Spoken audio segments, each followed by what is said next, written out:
What is this about you drawing stuff on walls in a garage? Oh my, what? Drawing stuff in a garage? Who did this? You're DyingDesu. We have to know.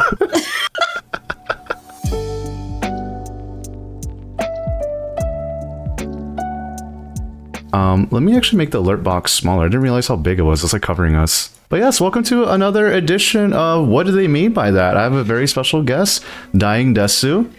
That's you. That's me. That is you.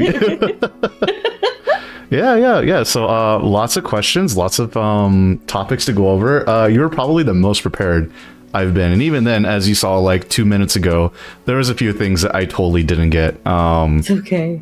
Didn't get like set up. So yeah, I guess we can start with that. Do you want to introduce yourself? Who are you? Oh my gosh. I know, what a loaded question, huh?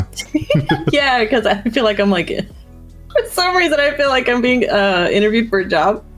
When somebody says that, I'm like, oh snap. That's what I try to like avoid too. Is like, how do I like not make this like a job interview? Like, what makes you fit this company very well, huh? Right, I know. But my name is Dying. I am a reincarnated cemetery cat, and I love writing. I love photography. I love skulls, and yeah, I'm really bad at talking about myself. So it's exactly like it's one of those like, tell me about yourself. I'm like, oh god, like, how do you answer that?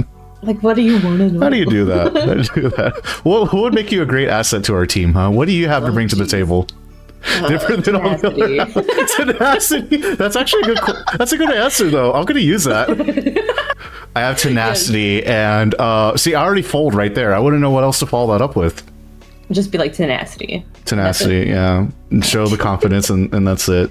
Yeah. So I've known you for it feels like it's been a long time. It's honestly not that long though. Yeah. Gosh, it's been over 6 months, right? Has it? Has it been? I think so. I'm sorry, I'm fucking with my stream. I don't mean to ignore you. I'm such a good host. I didn't mean to ignore. I was like, I'm sorry. I'm like making sure that you're not too quiet or anything on my stream or whatever. 85 years? Damn. And cat years? Oh my gosh. I'm old. Yeah, 6 months in cat years. Cat years. Cat years. But yes. So yeah, speaking of like short times and stuff, that's a bad segue. But you know, how long have you been doing VTubing? What's your history with streaming? Were you always a VTuber? Because I kind of find it very common that a lot of people that I know will start out as face camming, but then they're like, you know, being an anime person is actually cooler. Let's do that. Like a long time ago, I did Let's Plays. Really? But I never showed my face or anything, but I would just talk. Yeah. And that was back when I was in undergrad. And I really enjoyed it, but I didn't want to show my face because I'm pretty insecure about my appearance. But then I saw VTubers for the first time on TikTok. And that's when I was like, wait, this isn't like an anime thing. It's a thing I could do too. Yeah. And I was like, oh my gosh, I could be myself and represent myself in the way that I'd like to, without fear of that kind of ridicule, I guess. That's yeah. I know what you mean. Yeah. So I started this. Gosh, it's been a little over a year now. And I started as a PNG tuber. And then I got my model. And I started with just chatting.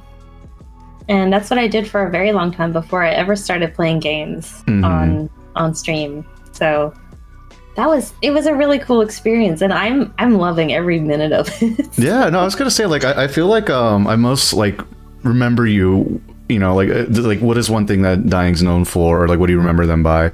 It's mostly like the very comfy just chatting streams of just like, let's all just hang out and just like talk about whatever and just like hang out together kind of thing, right? Yeah, that makes me really happy. Oh, no, I mean, the important thing is like the comfy part, like that's like, oh, it's so good to like co-work on the side, like while, you know, you're having a little comfy stream and stuff. Yes. Yeah, it's really nice. Said that. Yeah, because it's good, like chill, positive vibes and things like that. But kind of going back to that whole comfy streams and such, I've noticed that you're doing a stream every day kind of challenge thing. And like timeline wise, since you were saying like, oh, I've done this for a little over a year. Did you kind of start this early on, or was this something that happened later as you got more comfortable with the streaming? Definitely since I've been more comfortable with the streaming, I was like, you know what? I know someone else who does this, and I want to challenge myself to do this every day because streaming is on my mind a lot because I connect with chat and my community and friends, and it's just been a really positive thing for me. So streaming every day isn't a chore, it's a way for me to connect and be happy. I'm very surprised by that answer, to be honest, because I feel like, okay, not to say that like, oh God, I dread streaming or anything, right? Not to say that, but like, don't you get exhausted doing that? Like, I mean, especially you do it every day, like, on the clock.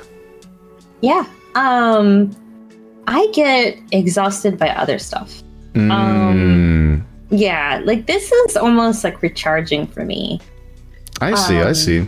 Yeah. So I'm pretty introverted, and I guess I'm an ambivert though. Like I can be extroverted, but I need my introvert time to recharge. Yeah. But when I'm on stream and I'm talking to people, I guess it's that separation a little bit that gives me energy and makes me feel really happy to talk to people. Yeah, I was gonna say, like, that's probably like one of my favorite things too about like doing the whole VTubing thing is the amount of people that you meet and the amount of friends that you make along the way. That was the real treasure. Yeah, it is though. It really is though. I'm like, wow, like me face cam streaming way back then it's so different. That's not to say that like don't do face cam or whatever. You do whatever is comfortable for you. I share very similar sentiments when it comes to like privacy and stuff. Or like for me, I'm just straight up self-conscious about my looks. So I like I just want to be an anime boy. I just want to hide behind it. That's fine. Yeah, I just want to be an anime boy. But going about your model though, I love the look of your model though. I love the outfit and the color scheme. It's so cute. Like the vibes are so great. Like when I think pastel goth, that's exactly what I think is like your model. Go. It's like what's pastel goth? Never heard of that. I'm like, hold on, let me go pull up my friend real quick. And like I just show them that like this is like what I think when I hear that term. It's so great. That's amazing. Yeah. So like, is that kind of fashion something that you kind of do in person, or is it something like, I really like it, but I dress differently in real life or things like that? Because I feel like a lot of VTubers kind of, they use themselves as a heavy inspiration, maybe like exaggerated parts of themselves as inspiration. So for me, I really love fashion. I think fashion is really, really cool. Like I used to, like clothes are kind of my self-expression in real life. And so I guess I would say in the summer when it's hot as heck and you can't really dress goth, I'm more pastel goth in the summertime. Yeah. And then I'm more a kind of witchy goth in the fall and winter. Yeah. No, I still feel that though. Like, I don't know how anyone could wear like streetwear outfits with all the jackets or like any goth attire with like the dresses and the everything in summer. That's just absolutely brutal. No, it's too much. No, I do love like a combination of just like bright colors and then like black. I think it's such a good combo. I love it. Another thing, this is not related to fashion at all. Actually, no, I kind of want to dig into a little bit more of that. Did you ever want to be like a fashion designer when you grew up? Not until I was an adult and I really discovered fashion. Yeah. And then like I thought about actually going back and getting like a fun bachelor's degree, which just sounds really weird. But let's just go to school for fun. Exactly.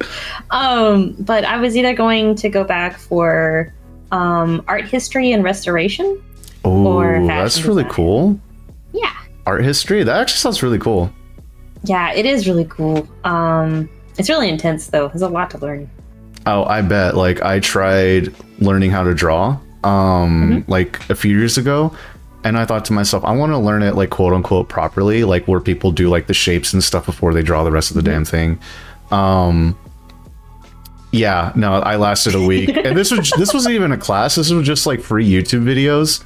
I did that for a week. I'm like, you know what? We'll get back to that. We'll get back to that. Yeah, kind of thing. I felt the same way when I did art because I can't. I have spatial awareness issues, and so when I try to draw stuff like that, like I can't do the shapes and try to figure that out. I just have to go for it. I usually tell people, like, it doesn't matter if it looks quote unquote realistic or not. It's all about proportions, and if like the body is proportionally correct, if that makes sense, because like my art's like it's not the best, but I at least try to make sure that they look anatomically correct for the most part, right? Yeah. I love your art. Like, I love your meme stuff so much. Yeah, it's so much fun to do all the shit posting. Dying's made amazing art. Do you have... Well, I'm not going to make you pull it up right now or anything, but would you ever like go back and as like a nostalgic thing, like, oh, let's look at some art I drew way back and just like show it off as a stream idea? That would be really interesting to do. But I worry about like people recognizing it. Like, that makes me so anxious. Yeah. That's fair. Okay, understandable. So like you have shared this before in the past, I take it. But I've shared a lot of my work in the past. Okay, that's understandable. So I'm just like, I don't know. That's fair. Yeah. Well, like, you ever seen Rainbolt? I think is their name. Like, you ever seen people do the GeoGuessr stuff where they have to like guess where they are in the world and they get plopped down? I haven't seen. Yeah, I've seen that, but I really want to do that myself. Someone's gonna like do that with your art. Analyze each little pixel. Yeah, and they're gonna be like, where on the internet was this? They're gonna use the Wayback Machine. You drew it here at this date at this time with this crayon, this color pencil. Like, they're gonna do all that. Oh man, I could probably share some like really old stuff that I did as a kid. Like, I used to draw Pokemon a lot. Yeah, I was gonna say, are you really big into Pokemon, right? Yeah, I really love Pokemon. I was like super into it in the 90s when, you know, everyone really was. I think I personally fell off around the Game Boy Advance games. And I think it's not because I don't like it or anything. I think it was because I didn't get the Game Boy Advance game that like my attention span was just too short, and like, oh, okay, on to something else then. Yeah, but and that makes sense. Yeah, because I was really into Gens 1 through 3, and then I kind of fell off the map with the other stuff because I was like, I don't really connect with what they're making. I felt like it got to a point where it was just animals. Yeah, it was just like, like, and now it's become like stuff. There's one called Klefki. It's a ring of keys. What is one that's a fucking like it's literally a chandelier? It's called Chandelure. Chandelure. Like, now they're just like inanimate objects. It's like, you know what? Understandable. That's fine. Or like Lala's saying, like, now they're gods too. Yeah. It's like, what other element can we go through? We already did like fire, you know, earth. We have time. We have what? Like, oh yeah, there's like the god of time now and stuff. Oh, I gotta catch up. I'm so out of it.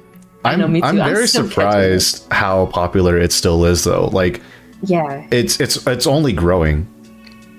I think so. I think too, they're really connecting with their millennial audience.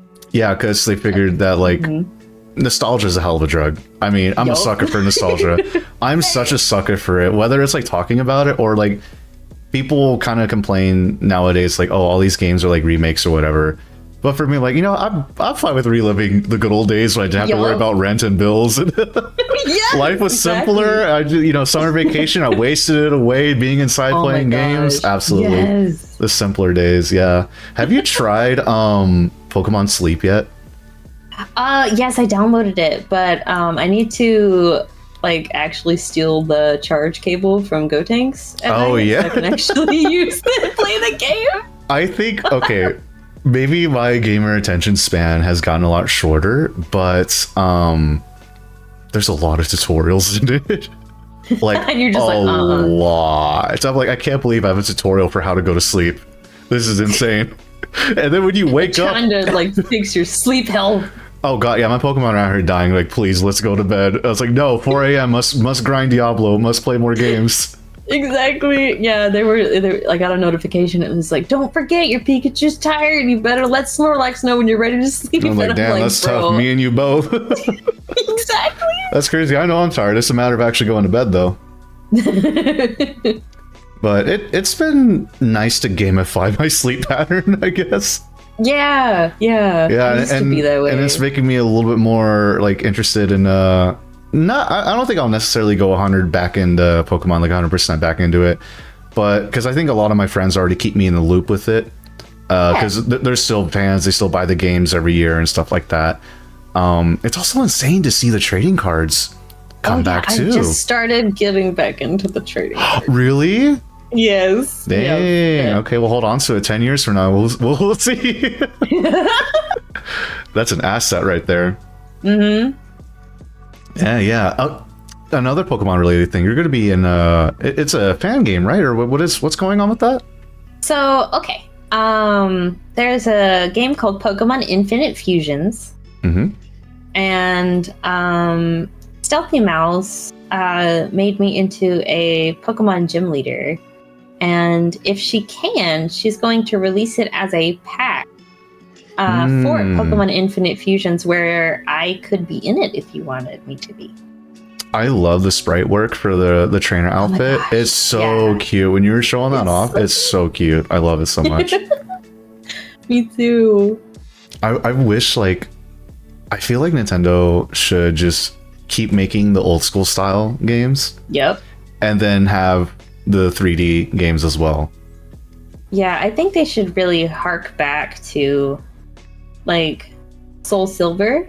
Yeah. Because that was an incredibly popular one, the Heart Gold and Soul Silver.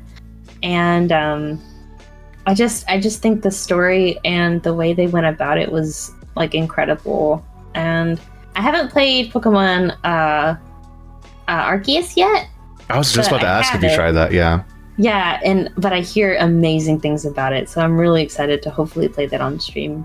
I want them to kind of go more in that direction, because I feel like the formula, it's kind of the same since the Game Boy days. Yeah. Just 3D. But with Arceus, it like completely flips it all over. And even though, like, I personally didn't play it, I watched a lot of my friends play it though, and just seeing how different it is kind of made me wish, like, I wish they would go more into this, you know? Like, you actually fight the Pokemon out there. It's not just a transition to a battle, or you throw the ball at them yourself. And I think that's, like, interesting. Yeah, I think that's fascinating. I think the feedback has been received, because Scarlet and Violet were kind of, like, the reviews are very mixed. That's a nice way to put it. Yeah. it's very mixed. And I played Scarlet, and while it was fun, I just didn't care for it as much. Yeah. And that made me kind of sad. You know something's up when everyone is saying something about it, like the same kind of thing. Because I mean, like, everyone loves Pokemon, right? Everyone loves it. But when it gets to the point to where, like, even the people die hard, like, I'll buy every game, I love it, there's nothing wrong with them, when they start saying some things about it, it's like, okay, maybe we need to take a step back and, like, think this through and figure out what's going on. I remember when we were first, like, becoming friends and, like, chatting, or I think it's one of the earlier streams I watched of you, we talked about keyboards. That is such a rabbit hole to go through. But man, like, there's just something about, like, the clicky clack, building it yourself. I have in my house 10 keyboards at least. 10. Yeah. Damn. But they've all been gathered up over the years. So it's not like I was just like, keyboard time, and I bought every keyboard on the internet. You're such a gamer. It's true. That, or you're gonna, like, program the world or something. You're ready to program. But my keyboard now is an Acco keyboard. And it was the 20th anniversary Cinema Roll keyboard, and it has like Acco crystal keys. Yeah. And it is that's what you hear when I'm typing. It is lovely. It's so great. It's so great. It's so I love good. it. Oh my gosh, it's like, this is music to my ears. It's amazing. Like, some people try to drown out the keyboard sound. I feel like it's one of those, everyone looks at you kind of like crazy, like, I can't believe you spend this much money on your keyboard. And it's like, no, you don't understand. Type on this and you will see, my brother. Type on this and you'll understand. I've converted so many friends that way. They're like, you spent how much on this? I'm like, like, when you feel it, you get it. Yeah, when you type on it, like, and then that same day, Amazon order right then and there. They build their own. It makes a difference too, because it's something you use a lot. I was just gonna say, yeah, it's something you use all the time, whether it's for work or playing games or whatever. Like, it should be luxurious if you're going to use it constantly. Exactly. I feel like when it comes to quote unquote like setups or whatever, right? I feel like your chair, your monitor, and your keyboard should be like something that you want to invest in. Yeah, I agree. Yeah, because having a good keyboard, also, like, okay, maybe I'm just getting old. I didn't really start taking my ergonomics seriously until maybe a couple years ago. Because like now, I didn't realize how important wrist rests were on a keyboard. Then I started playing rhythm games, and I'm like, oh shit, my hands are cramping, or my wrist, like, I'm starting to feel it. I'm feeling it, Mr. Krabs, and it's only been like 3 songs into it. So like now, like, I get on everyone's like, no, get stand up, sit up straight, have your arms level with the thing, don't bend your wrist or whatever.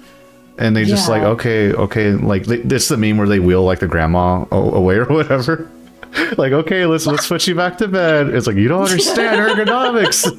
Exactly. No, it makes a difference because like I've done a lot of transcription work, so that's a lot of typing. Oh yeah. Yeah, and so like over the years, like I've learned that the keyboard feel and the pressure points can really do a number on your finger joints. Yeah. If it's like too heavy, but if it's, lighter, then you can type faster and more comfortably. Exactly. Yeah. I think mine is a little too sensitive because I just breathe on it and the key just goes off. But that's kind of what I wanted, because I'm like, oh, gamer mode. I want it to be so sensitive and accurate, right? And then I start putting it together and I'm just gently resting my hand on it, getting ready to type, and it's already putting out letters. Like, uh-oh. And you're like, oh no. Uh-oh, I flew too close to the sun. Yeah. I flew too close to the sun. Have you seen I might have asked you about this a while ago, but the keyboard where like each key is a screen and underneath it is a screen as well? No, you haven't showed me. It's I don't know if you can get it yet. It's one of those like Kickstarter keyboards, so we'll see how long it takes before we actually see it. But the idea is like the whole thing is a screen, and the keys are transparent. The switches are transparent, which is also interesting. And you could either put animations on it. You can have like little reactive things where, like, an example they used was like a fish pond, and as you type, it leaves puddles and little splashes and stuff. That's so cool. Yeah, I'm a sucker for like visual things like that. Like, as people meme about RGB and like, oh, you walk into the guy's room and you got 2 monitors and a light up keyboard. I'm like, that doesn't mean you got to have it on the rainbow vomit the whole time. It means you could do whatever color you want. Yeah, I have the rainbow crap like everywhere. But my brain loves it. Like if it's, I remember the time where things were devoid of anything. They were just plain and nothing, and it felt kind of lifeless. But now things, my attention span is like, ooh, shiny, let's go. So I'm excited when I have all this blinky stuff in front of me. No, I've been like such a stickler for like, oh, I gotta have the lights match the rest of the setup and blah blah blah. Because I used to be like, okay, random gamer keyboard, random gaming mouse, random case, none of the colors match. My desk is whatever wooden color, nothing matches at all. And then this year I'm like, no, we're gonna go with the theme. We're gonna get colors together. We're gonna put everything together and look nice, only for no one but me to see it. Exactly. Exactly. As long as you're happy with it, that's what matters. Exactly. I think that's what it boils down to. As long like no one's using it but you, so it should only matter to you. Exactly. Yeah, Lala's asking about alternate keyboards. Like, I want to get an ergonomic keyboard where like the hands are kind of split. Yeah, those are fun. Yeah, I feel like my wrist, having to push them inward, it bends. I don't know how to word. I don't know how to. I'm not a doctor. I understand what but you know what I mean, right? Like I want my. I want it to be like a Wiimote, right? Where I get to separate my hands, or like Joy-Cons. I separate my hands. I'm lounging. I'm chilling. Each of my hands are like perfectly fine. I'm not bending or anything. Yeah, I've used a few of them, and I just haven't found one that's. The keys are to my liking, but I really love the feel of where my wrist is. Yeah, I was gonna say, like, if I do find one, they're like some old Microsoft like office one that you see at like the doctor's office or something, and it feels like crap. I'm like, oh no, that's okay. I'll my wrist will die. It's fine. Yep. But check out Akko because they have some ergonomic keyboards. That's gonna start the rabbit hole of me collecting them though. Yup. I used to collect arcade sticks. And but when you tell me that doesn't surprise me because I know you. But it's like the same. Okay, it's not that different than collecting keyboards because there's a lot of keyboards I'm just gonna buy, use for a day, and I just want to have it and look at it. I don't even know if I want to use it anymore. Like I just want different themes just for the hell of it. And when it comes to arcade sticks, I'm like, damn, that aesthetically looks nice. I just want to buy it and display it somewhere. And the little clicky clack of the buttons too is also very nice. The sound of plastic hitting each other is phenomenal. So I think like that also kind of made me like keyboard. Well, I mean, you also type every day too. So if I'm going to type every day, might as well have the nice pimps only keyboard that I can get. Exactly. Yeah. Oh, I love like talking about nostalgic things though. Yeah, that's such a fun thing. I mean, okay, it's fun if like you also grew up in the same thing too. I mean, I think so. Yeah, because like for my chat, like some people didn't live through it, and I'm just like, oh, this sucks, man. Like, because now I sound old, and too like I don't have anyone to relate to this kind of stuff. Yeah, you're just like, I have to explain this. Now I have to explain Blockbuster, and like I just sound so old now doing that. Bro, did you ever play the Pokemon Snap at Blockbuster and get the printed out stickers? I played it, but I never got it printed out. No. It's so fun. I love the Be Kind Rewind on like the game cartridges. Oh my god! Like, do you delete the save? I don't understand. What do I do here? What do you mean? How do I rewind my 64 game? I don't get it. I love rentals though. It was like having Christmas every time you would go in. Parents would let you pick out a game. Yeah, or if like if it took too long to beat the game, you just constantly kept renting it. Yep. And just hope that you could beat it. Yeah. Exactly. I get why it went away, but Redbox, I think they stopped doing it, but Redbox used to have games on there. Oh wow. But the problem was people kept stealing them. Yeah. And I didn't realize how easy it was to do that. Like all that they were doing was taking a picture of the disc and that had the code on it and would put the piece of paper, like the printed out picture of it, back in the case and return it. What the heck? And I'm like, it's that easy to steal it? Like they don't, yeah? They didn't have a system. No. And then eventually they're like, okay, we're not doing games anymore. We're just doing movies. But yeah, it's interesting, like watching different YouTube videos and when they talk about Blockbuster as if it was like something from way, way, way in the past. And yeah, like the 50s or something. Yeah, well, they make it sound like it's like from the fucking 50s. Like, man, back in my day, you had to rewind the movie. And I'm like, well, okay, it's not that long ago, right? And then you look at the calendar and you want to cry. To me, my point of reference for time was always like, okay, the 80s were 20 years ago, right? Oh no. That's that already. Oh no. Oh no. When I was a kid, I'm like, okay, 80s were always 20 years ago. And then now I do that. I'm like, what was 20 years ago? Like, I'm going to scream. I am going to scream. Man, going to like conventions and whenever you see like the the retro gaming booth, and they have stuff from PS2 and like GameCube. I'm like, what do you mean that's retro?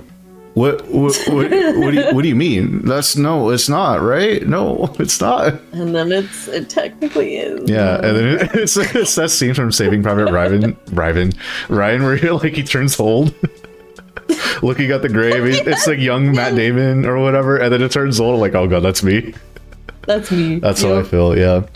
You know, my segues are terrible because like I'll think about something that I said 10 minutes ago. I'm like, you know what? I want to dig more into that because that sounds interesting. Back if you want. Absolutely. The writing. Yeah. Because I don't really have many people that I know that like I do writing as a hobby or it's a passion kind of thing. I think I can count on one hand how many people do it as a profession, if anything. Yeah. So for like, did you ever do that for work, or was that like, no, this is more of a pure passion kind of thing? So I haven't done it for work, but my skills have been used for my job. Like written communication and stuff like that, and proofreading and, you know, documents and stuff. And one of my degrees is in creative writing. And so now I'm working on a master's of fine arts in fiction. Dang, wait, you're doing all that and streaming how are you finding time for this? I don't know. How are you doing this? Huh? I don't know. There are people out here like, oh, I have a job, I go to school and I stream. Like, how do you do this? Oh, and I go to the gym. Like, where? There's only 24 hours in the day, 8 of that sleeping. What are you doing? Yeah, I know. I admire that. Like, big ups to you. I don't know how you do it. Yeah, I wish I knew how to share that. But I just I think because I have a lot of love for the things that I do. Yeah, the love for the love of the craft or love of the game, whichever. Yeah, I just I somehow figure it out. It's not always easy. But it's fun. Like, I'm really excited for my grad school program. Yeah, no, that's good. I mean, I'm happy for you that you're able to like somehow juggle all that and be successful is an important part. Because it's one thing to like, yeah, I did it. I didn't say how good I did it, but I got the degree. You know, hey, I got it. Sleep when you're dead. That's how I feel. No. That's how I feel. You know, kind of going back to that, we don't have to talk about it if you don't want to. Where does the name DyingDesu come from, though? Okay. I know the lore, but for anyone that doesn't. Yeah, sure. So is it okay if it gets a little heavy? I don't mind. Okay, cool. I've rewatched BoJack 3 times. Like, come on. So, it was from like a writer name that I was thinking about, and then I was like, you know, when I started the VTubing stuff, and I was like, what represents me? And I wanted something unique. I wanted something that stood out. So I really thought about it, and I was like, well, I took Japanese for 2 years in undergrad, and so I really understood the meaning and the importance and the usage of desu. Yeah, and so the dying part came because I've been through a lot. Everybody had. Yeah.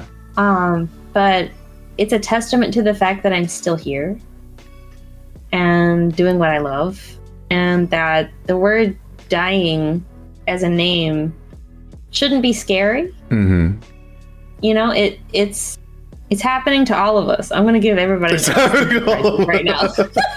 Because people are like, why is your name dying? Because we're all dying slowly, so nothing you can do about it. and so I'm just like, bro, like, it's just a word. I don't understand why it's so difficult. Bro, it's just a word. It's crazy. Oh my god. I know what you mean, but like, what? Bro, dying is just a word. Just don't be scared. Like, come on. No. Like, I know what you mean. I know what you mean. Gravity of it. Yeah. Some people make it a big deal, and I'm just like, it's just my name. Yeah. No, I love like the outlook that you have on it, and like the way that you kind of spun it into your name. I think it's very creative, and like you said, like it does stick out. Because I remember my first time seeing it, I was like, dying is, okay, I need context. Let's see what this is about, right? Yeah. And then like hearing you explain and stuff, I was like, I think that's a really creative and nice way to like go about it and incorporate it into your brand and your character and things like that. Thank you. Also fits with the whole what did you say, you were a cemetery cat? Yes. I think that's the first time I ever heard you like reference it that way, and I think that's so adorable too. Like that's perfect, because like when I see all your artwork and your brand and everything like that, it's like, yeah, just like little cute goth shit. Like I don't know how else to put it. Cemetery cat is goth, like yes. Yeah, it's perfect. Like damn, like you know what you want, you know the brand, the look you're going for, and you went out and did it. It's so great. It all goes together. It's very well. I like that. That makes me so happy. Yeah. Weren't you? I don't think. Maybe I'm getting mixed up. But do you plan on maybe later down the road? I think everyone does. Like down the road, they're like, I want to get a new model. I want to upgrade or anything. Or that's like we'll cross that bridge when we get to it kind of thing. I have ideas. Mm-hmm. Don't you have different outfits? Like you have a jacket, right? Yeah, I have a jacket. I can put my jacket on right now. The jacket? The jacket stays on. Jacket! Because I was going to say, I rarely see you in the jacket, and it's so cute. I love, like, characters that have, like, big jacket, and it's just, like, barely off the shoulders kind of thing. Yeah, that's such a vibe. It's such a vibe. Like, that's 10 out of 10 character design. I don't care. Like, I don't make the rules. Yeah, my art mama is amazing. Yeah. Something also super random. I think our first conversations to each other, like outside of like your streams, were about rhythm games. Yes. And then earlier when you were streaming, you were talking about how big, that is of your life. Do you want to? I forget that you're into that kind of stuff, because like it's not very often that I hear you talk about it or you bring it up and stuff. Like you want to go over a little bit of like what made you fall in love with that kind of genre, and like what is it about it that you like? So, gosh, I got into Dance Dance Revolution. Hell yeah. when I was about, like, I want to say, gosh, it could have been earlier, but maybe 9 or 10. Mm-hmm. And, like, I went to an arcade that was local, and I saw it there, and there was this gentleman playing it like really like hard mode, really going at it, and I just asked him, and I was like, can you teach me how to play? And he showed me how to do it. Like he put in the coins, and he was like, okay, you're gonna do this side and I'll do this side, you watch your side now. And then he just showed me how to play, and I never saw him again. And that's such an anime thing, like it is. The stranger that helps you out but you never see again, but they left such an impact. Oh my gosh. And like ever since then, I would go to that arcade as often as possible. And it got to the point where not only this arcade but another arcade, when I moved, I was there so often, they just gave me like the special key thing to like act like I was putting in coins. Really? Because I was there all the time. Oh yeah, that's so cool. But yeah, and then I got like a metal pad with a like a bar on it and everything, and I would play it, and I was hardcore with it because it helped me focus. It helped me to feel like I was getting better at something. Yeah. And I loved the challenge. Right? Yeah. And it kept me really fit. And that was part of it too. It's like you could have fun and be fit. Cool. Oh, absolutely. Like as much as I try to go out and work out and stuff, like even before I started losing weight and stuff, like my friends like, you don't want to go on the treadmill, but you'll do this shit for an hour straight. I'm like, this is a game. It's fun. Gamify working out for me, and then I'll be more inclined to go to the gym. Exactly.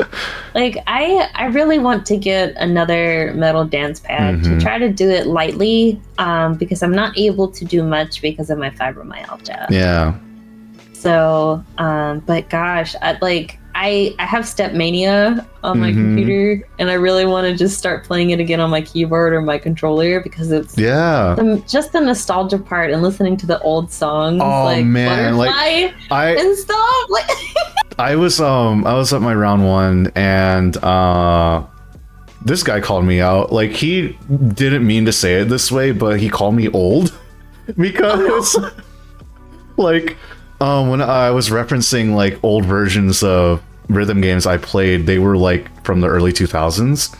And there's a guitar and drumming game that Konami's made called it used to be called Guitar Freaks and Drum Mania, but they renamed it like what 5-6 years ago to Guitardura. Like, they just put the two together, Japanese names, boom, they call it a day. But when this guy was asking me, oh, like because we were in line for the same game, he was like, oh, is this your main game or what else do you play? And I was like, oh, I played Guitardura, but mostly like the drums, because I've been always wanting to play Drum Mania for like a while since I was a kid. And he was picking up as like, oh yeah, how old are you? I'm like, I don't like where this is going. It's like, actually, I noticed you called it by the old name. Not many people even know it used to be called that. I'm like, oh god, not like this. It's like you're 12. Not like this, please, no. I was like, I'm sorry, can you even go to the bar right now? I'm gonna run away from you. It's like, bye. Oh man, but I love arcades though. Even if I'll have the same games at home, I don't care. I will still go out anyways. Just, I love it. It's the atmosphere, it's the vibe. Like, it's something that you can't explain to people unless they grew up with it. Yep. There's something about it. It's like there's no amount of me explaining this to you unless you lived it. But the arcade culture, it's such a big passion of mine as well too. That's awesome. Yeah. If I had better arcades around me, I'd be going to them. That's the thing too. It's such a dying. I mean, it's already kind of dead. Not gonna lie, because console games and stuff. But when you find like any machine out in the wild, I get excited. But I feel like a lot of them now, like you go to like your Dave and Buster's, you go to your Main Event or whatever. I felt like what made me like want to just die inside was I noticed that almost all the games were phone games just on a big ass cabinet. Like seeing Flappy Bird, Fruit Ninja, Doodle Jump Arcade. I'm like, why are these all phone games, but I'm paying like $2 to play them? What is this? Do we have like actual games out here? It was all phone games, but blown up on a cabinet. And like, so whenever some other friends would be like, let's go to the arcade, I'm like, well, hold on. I'm like, what are we talking about here? Are we talking about I'm playing like a licensed movie gun game, or like and Fruit Ninja on the touchscreen, or what are we doing here? So it's always nice to go to, like, whenever I Google it, I had to be more specific, like, okay, retro arcade. That way it's not just phone games on a giant screen. No. Which, don't get me wrong. That's good to know. You know, big Fruit Ninja's fun and all. But that's not an arcade to me. That's just your phone game just on a big ass TV. You know, I want buttons to push. I want like challenge. I want driving games. I want, you know. Yeah, so like the absolute state of Western arcades is just, it's sad. To put it lightly. But, you know, luckily I have a few retro arcades that are ran by passionate people that take care of it as well too. Yeah. So I'm lucky to do that. But yeah, our arcade culture, there's nothing like it. Nothing like it. I agree. Yeah, no, I love it, but my wallet doesn't either. Yeah, nope. It's one of those, like, especially getting older, I don't know if you drink or not, but I feel like this is like my peak adulthood of just like, I got paid, I'm off work, I'm going to the arcade, I'm having a beer on the side while I'm at the arcade. Like, I totally get middle-aged dads that buy a shit ton of cabinets for like their basement or something. Yeah. I had no idea it was such a dad hobby. Yeah, apparently so. I'm learning that too. Like, I see a lot of people making stuff in their garage or their office, making it just like an arcade thing, and I'm like, that's so sick. Oh, I'd love to do that. Yeah, I was wondering why whenever I look up a tutorial for like arcade shit, I was like, why is this someone's dad? Why is someone's dad teaching me? They understand. Why is someone's dad teaching me about Pac-Man? I mean, it's on brand, it makes sense, so I'm like, huh, interesting. Okay, I have something to look forward to when I'm older now, I guess. Yes. And when I make, you know, retirement money, that's all it's going towards. Yes. What were your favorite games like in the arcades growing up besides just DDR and stuff? I am insane about claw machines. Oh, don't get me started. I fucking love Don't claw get machines. me started. Oh, I love it. I love it. I didn't understand. Okay, I mean, I knew about addiction, but I was always like, no, that would never happen to me. And now you're like, The amount of times I've seen round one of my bank statement, it's bad. And my thing, I was like, all right, half the credits, video games, the other half, claw machine. And we're not swiping again. They've earned the money, and we're moving on. I wish that was me. Have you, like, as a kid, I remember always doing, well, not always, but like every now and then doing the claw machines where it was candy. Yeah. Have you seen those? I felt like the claws sucked. I would only get like a Smartie. That was it. I would get some bullshit candy that like just tastes like sugar and nothing else. So many claw machines that are just, they're so rigged. They're terrible. But I still, like, the arcade I used to go to when I lived back at the other place. Yeah. It was the Japanese styled claw machines. Oh, yeah. Is it the one where it's like you only had 2 buttons, you could only move 2 different directions? Yeah. You had to time it? I didn't know that my first time going in. Whoops. But I still have, I won like a tissue box cover with a little Japanese cat character on it with a rainbow and stuff. Cute. And I still have it. And I'm like, it's on my tissue box in my room. That's such a core memory. I love that. Yeah. That's so cool. Yeah, I forget like Japan's really big into like tissue box covers and stuff. I forget that's a thing. Really cute stuff. Yeah, no, I forget that's a thing until I see it out in the wild. I'm like, what is this a sock? What is, like a shoe cover? I'm like, oh, I look at the box. And you're like, oh, it's cute. Oh, that's what it is. Yeah. Were you ever big into pinball? Pinball, like with the Windows Space Cadet pinball though? I mean, that'll do. But I mean, like, yeah. No, not like actual pinball. No, I played Pokemon pinball like it was nothing though. Like I really love Pokemon pinball, but pinball machines I'm not good at all. No, I figured like, because for me, whenever I go to the arcade, I would try everything. So I ended up liking pinball too, just because it happened to be at the arcade, and I was wondering like if you were also the same, where we're like you just had to try every game and see what you ended up liking or not. Yeah, we had some really great arcades growing up, and I played them, but because I guess at the time I was so young, I didn't really understand the mechanics of pinball, so I kind of abandoned it. Oh yeah, it's I tell everyone, it's like, it sounds stupid, but it's like Dark Souls of arcade games. Yeah, it's so because it's so fucking hard, and I knew that there was like a basic rule thing to it when I was younger, because I would like, okay, I hit blinking lights and it's getting excited, like, okay, I think I'm doing something right. Then as like I got back into it more recently, I watched YouTube videos, and my mind, like galaxy brain, unlocked so much potential when I realized that there's a whole lot to it. It is very hard as hell though, but I think it's like very rewarding. Especially considering that you like challenge and you like rhythm games and stuff. And I should try definitely like. I think look up. There's actually an app you can download that shows you on like Google Maps where pinball machines are located and stuff, and people can submit like, okay, here's the quality. This is how much it costs. Like things like that. And I used to do that with DDR machines. Yeah. Oh fuck. Do you remember like DDR lookup? Do you remember DDRfreak.com? Yes! Oh my god, dude, I can't right now. Oh, I'm so happy. Yes. I remember going on there when I was getting into it very heavily. I was like in middle school. I'd go on that website, like look up videos of people that are really good. I would like look at the rumors for the next releases on console, like, oh man, like song releases and stuff. Yeah, holy crap. Do you remember like those roll-up mats, the shitty ones that slid everywhere? Oh yeah, I had some. I had several. Oh, exactly. I had several of them, and like I realized the pro strat was duct taping it to the floor. Yup.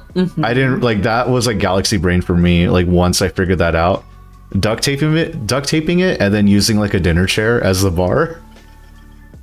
That's what I did. Think of the dinner chair. Yeah, I would grab the dinner chair, and then when I was living with one of my best friends, she had like a small home gym, so I don't have a bar for my pad, So I would grab the dining chair, and because I'm grown up now, I'm a little bit heavier, I would tip over the chair. I started putting like the weights, like the dumbbells and stuff on it to keep it from moving. That's amazing. And then put a towel because like the wood was really like rigid because it's not meant for that, obviously. Man.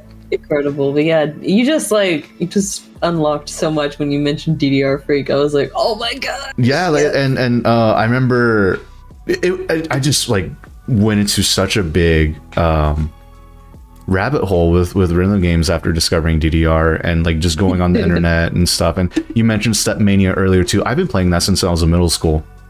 Yeah, same. I just downloaded it again. Like, I remember putting that on a USB thumb drive and going to school and playing that on school computers and blowing people's minds. And I'm like, this is there's people that this is the average to them. I don't understand. Like, you ever try to like make up your own songs in that? Oh yeah. Oh yeah. Man. I had no idea what I was doing. Linkin Park. Oh man, I did like a Pantera song, but I didn't know how to sync up the BPM. Like, it was so bad. I didn't know what I was doing, and then I've uploaded it online. What website? Bimani Style used to let you upload files. Yeah. Don't tell me you remember that site too. Yeah. Oh, I'm so happy. Like Bimani Style. Gosh, you're just bringing me back. Know, it's still around. They just don't let you upload stuff on their site. Like, there's a new website called like, what was it, Zenus? I don't know. It's named after some weird like DDR song, and like that's the go-to spot for it now. But yeah, I remember looking up Bimani Style. You'll have to like send that to me so I can check it out. Yes, because like now that you're like getting back in the Stepmania, you got to get all the songs now. Go. I remember like I would download all the different mixes that I really liked and would play it at home, or I would practice it at home like on the keyboard, and then when it came to the arcade, I'm like, okay, I know how the song goes. Like, I think I could translate this to my feet. And then you're like, And I was like, that's not the same. And then I get humbled very quick. Oh, that's so funny. Yeah, that like the boom of that. It's like the Guitar Hero boom, where everyone had a plastic guitar. I still have my guitar. I have 2 of them. Let's go. Yeah, but they're so hard to come by because they don't make them anymore. So now it's a rarity. Yeah, eBay. Yeah, eBay, and it's like, oh, used Wii guitar for $80. I'm like, I can't believe this. This thing is 20 years old and. Fine, I'll do it. I'll complain, but I'll do it. Yeah, exactly. Like, I don't like this, but I'm doing it anyway. Were you really big into Guitar Hero and Rock Band and stuff? I wish I was more coordinated to have played the drums. Like, I really wanted to get into the drums, but I just can't coordinate my hands and my feet at the same time. But yeah. I think it's a really hard thing to do. Me personally, I play drums. Well, I haven't played in years, but so for me, I'm like, oh, this is nothing. This is easy. This makes sense, right? But to someone that's never picked it up and is trying to play the game, it's like, oh, that's right. This is like, you're doing things you've never done before. Yeah. And you don't even know what to do. I have small hands. So I can barely reach the like final key on the end of the guitar. Oh, so it makes things so difficult. My hands would cramp. So finally, I was just like, I'm done with this shit. Yeah. No, I feel that even when I play now, like my hands cramp up. I'm like, I gotta stop. I can only play 3 songs at a time, and like my hands cramp up and whatever. Yeah, I still have the Guitar Hero on PS2 and the guitar. So yeah, I should probably play that for funsies. Yeah, like I did that with a friend. They had it on PS2 as well, and like. The fact that this was before they blew up, so all the songs were like covers, and it was a toss-up if it sounded good or not. Yes. Because my excitement when I found Lamb of God on Guitar Hero 2, and then it's a cover, and then hearing the vocals, I'm like, you know what? They're trying their best. I can't hate them on that, but like this ain't it for me. This ain't it for me. Oh man. But kind of going back into that though, I know we talked about music a little bit like off stream or sometimes in your stream. A bit of a metalhead, aren't you? Yes, I love metal music. Mhm. I love metal music. Not your traditional metal, I guess. A lot of times when people think of like Metallica and stuff like that, I really love alt metal. Okay. And so things like Dance Gavin Dance, Fair to Midland, Queens of the Stone Age, Coheed and Cambria falls into that sometimes. Yeah, the prog metal stuff, yeah. Yeah, Chevelle. Yeah. So, I mean, I guess it's not your traditional metal of like Gojira and stuff like that. Okay, for me, when I was growing up, I couldn't get into Screamo. I stayed stuck behind. I'm not, like, I really enjoy, like, the dirty and clean vocals of, say, Dance Gavin Dance. Yeah. But when they're just screaming the whole time, I'm like, huh? Understandable. No, understandable. That's interesting. Like, I know a few people that are like kind of similar where like I don't like the screaming, but I like the metal, right? I like the music, but I don't like the screaming. For me, I don't like the high pitched screaming. I want like the growly growls. I want my bass to rumble when they're growling. Like I want that. Oh, you need to listen to Fair to Midland. Okay. Because I need to expand my music horizons. So like any recommendations, you got to throw out my way. I got you. Yeah, because for me, like when it came to Screamo, like this is when you're a dumb kid in like middle school. I'm like, oh, that's lame. It's not heavy. Because like the guitars would sound heavy and then they'd open up their mouth. I'm like, uh-oh, this sounds like Fall Out Boy with like a double bass kick in it. What is happening? Now I grew up, and like growing up is realizing, wow, this shit's really good. It is. Like a lot of people, like people were giving me shit the other day, which is fine. Mm-hmm. But because I was like, some Nickelback songs slap. I don't care. I know that is controversial. If you can see my face right now. I know. I see you going like this. Look, okay, I can't talk. I like Creed, all right? See? Oh, see? Yeah. I feel like, okay, maybe it's nostalgia for me of like listening to their hits. Because I have the song Hero. I don't think it's technically Nickelback's song, but it's like Chad Kroeger plus some other dude. Yeah. The one from like Spider-Man. Wasting away. It's so good. It's so good. I do not care. Because I'm like, haha, Nickelback, am I right? And then I'm like, well, come on, wait. Let's. How does it hold up today? And then I'm like, fuck. Liked on Spotify. And it's on my Spotify liked, and it's at the point to where it's the first song whenever I start driving. I set that one as the first one. You're like, I'm getting in my feels today. Yeah, and they say that a hero can say. That song is so good. It's so good. Now I have to like put it on my playlist. It's not on there right now. No, it's at the points where I looked at the lyrics, I sing it in the car now, and I'm like, what's happening to me? Like, what is this character growth? What is going on? No, this is great. You know it. That's me with Creed, because like my friends like, oh, haha, Creed's a meme, like, you know, haha, like, oh yeah. I'm like, no, I like it. Exactly. So when people are like, Nickelback is a sellout, I'm like, they are. They did. They sure did, and I will keep listening to them. Absolutely did, but I will listen to what I want. Thank you. That voice is so distinct, though. Like you can't replicate Chad's voice. No. His name's also Chad, so.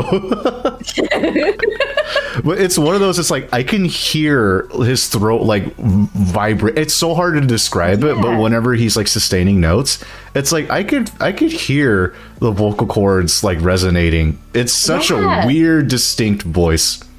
And it's just I don't even. A lot of times I don't care about the lyrics. I just care about how it makes me feel.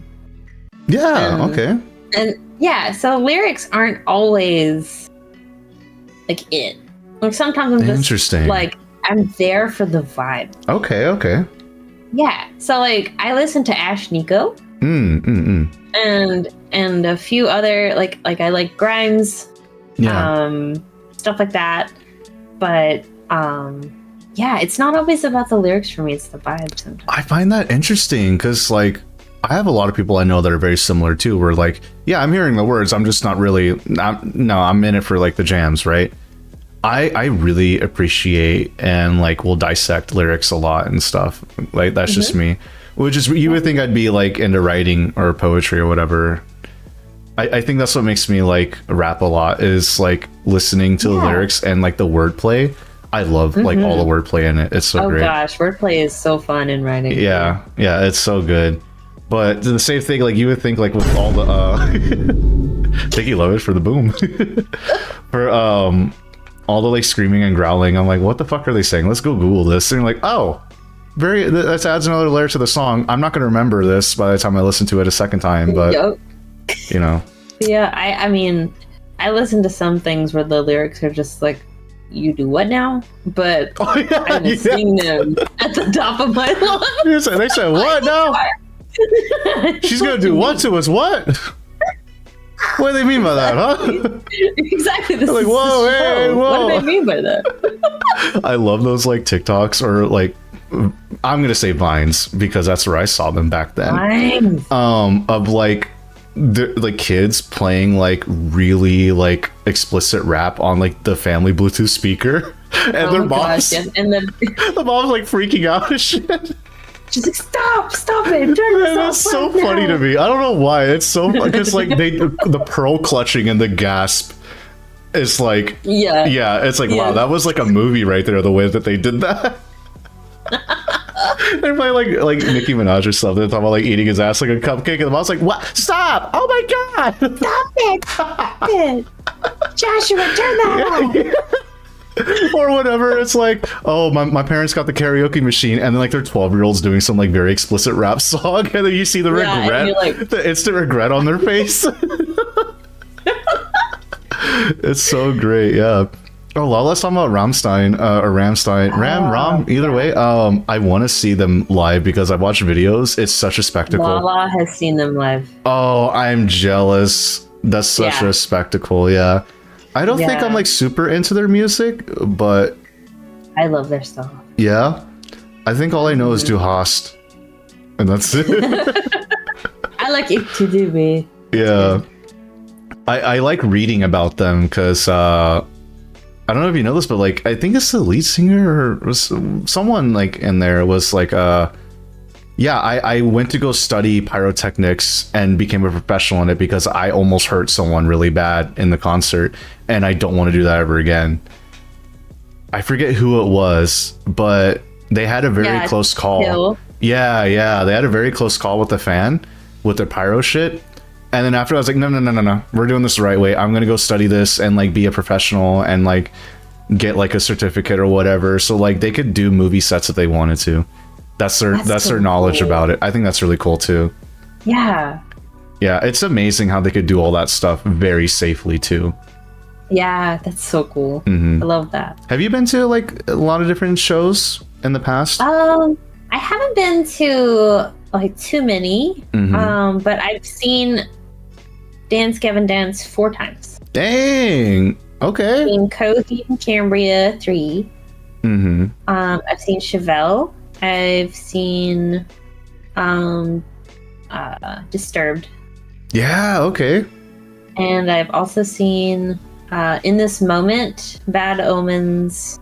You've seen a lot of shows. Oh my gosh. Yeah, I guess more than I realize. Yeah. Holy crap. I can't wait to see more. Oh yeah. I used to not really be a concert person because like maybe it was me just not understanding it, because for me I'm like I want to just sit down and listen to the music. I was that guy. I was like, I'm gonna get seated, like I'm gonna get actual seats. I don't want to be in general admission because like I just want to listen to the music kind of thing. That or like, oh, I don't know, no one would want to go with me to the show, or I didn't have that many friends that like the same kind of thing. But lately, this last year or so, I've been going to more shows, and yeah, it's fun. It's such an experience. Yeah, I mean, you get to go to a place with people who are just as excited. Yeah, usually as you are about usually about what you're seeing, and that's just really cool. I think that's a neat connection. Do you have any memorable concerts, or like your absolute favorite ones, or any kind of memorable moments from any of them? Gosh, In This Moment put on a killer killer show. Absolute incredible performance done by them, and their voices are incredible live. And Chevelle as well. Gosh, like his voice would give you chills live. Very incredible. And of course, I love Dance Gavin Dance because everybody there is hype as fuck when it comes to seeing Dance Gavin Dance. A lot of people are really hyped for their music. So are you in there in the pit? No, gosh, no. No, you're not out there throwing hands or anything? No! You don't open up the fucking pit? No, No wall of death for dying? No? Nope. I love like making that joke of like, I'll be listening to Creed. I'm like, dude, let's open up the fucking pit. It'll be like Smash Mouth or something. Hey, no, you're an all-star. He was like, dude, I'm about to like fucking rage, man. Let's go. You know, like something kind of along those lines. It's just random tangent. I was watching some Fall Out Boy videos because I've been getting to them a little bit lately out of nostalgia. Oh. And one of my favorite songs by them is called XO. And I love looking up live performances of either my favorite songs or like a favorite band just to like hear what it would be like. And it's not that popular of the song, so there's like only one video for it. And like they had a whole pit on the side. And part of me was like, I don't know how I feel about having a pit in a Fall Out Boy concert, but I mean, as long as they're having fun, I guess, you know? Yeah. That's all them. I want to open up the pit at a Miku concert. Do it. Yes. The Miku concert. I would be in the pit for a Miku concert. Oh man, I would so like just rage. I would just be like, let's go. Let's do it. You ever seen the Vocaloid concert? Gosh, yes, I've seen them online. They're amazing. If I ever had the opportunity to go, I would go. If it ever happens again, I hope it does. Yeah, I hope so too. I went to one and I cried during it. Oh my god, I probably would too. Oh, it was like, it was also weird to explain to my friends that aren't into like otaku culture as well. Of like explaining like, I'm gonna go watch a hologram do Japanese music. Yeah. Like, that's not weird to me though. Well, I mean, yeah, but to my like friends, I don't want to use like the word normie because like I'm not gonna stoop to that level. But to them, that like, you know, they don't really watch anime. They don't do any of that, right? Like, but they're like, I support this. I'm happy for you. The first Snapchat, they're like, what the fuck is going on? And then by the third or fourth, we were like, I love this. It started growing on them. Yeah. I love that. Yeah. I have some random things that I want to like bring up and dig in to see. Okay. So what is this about you?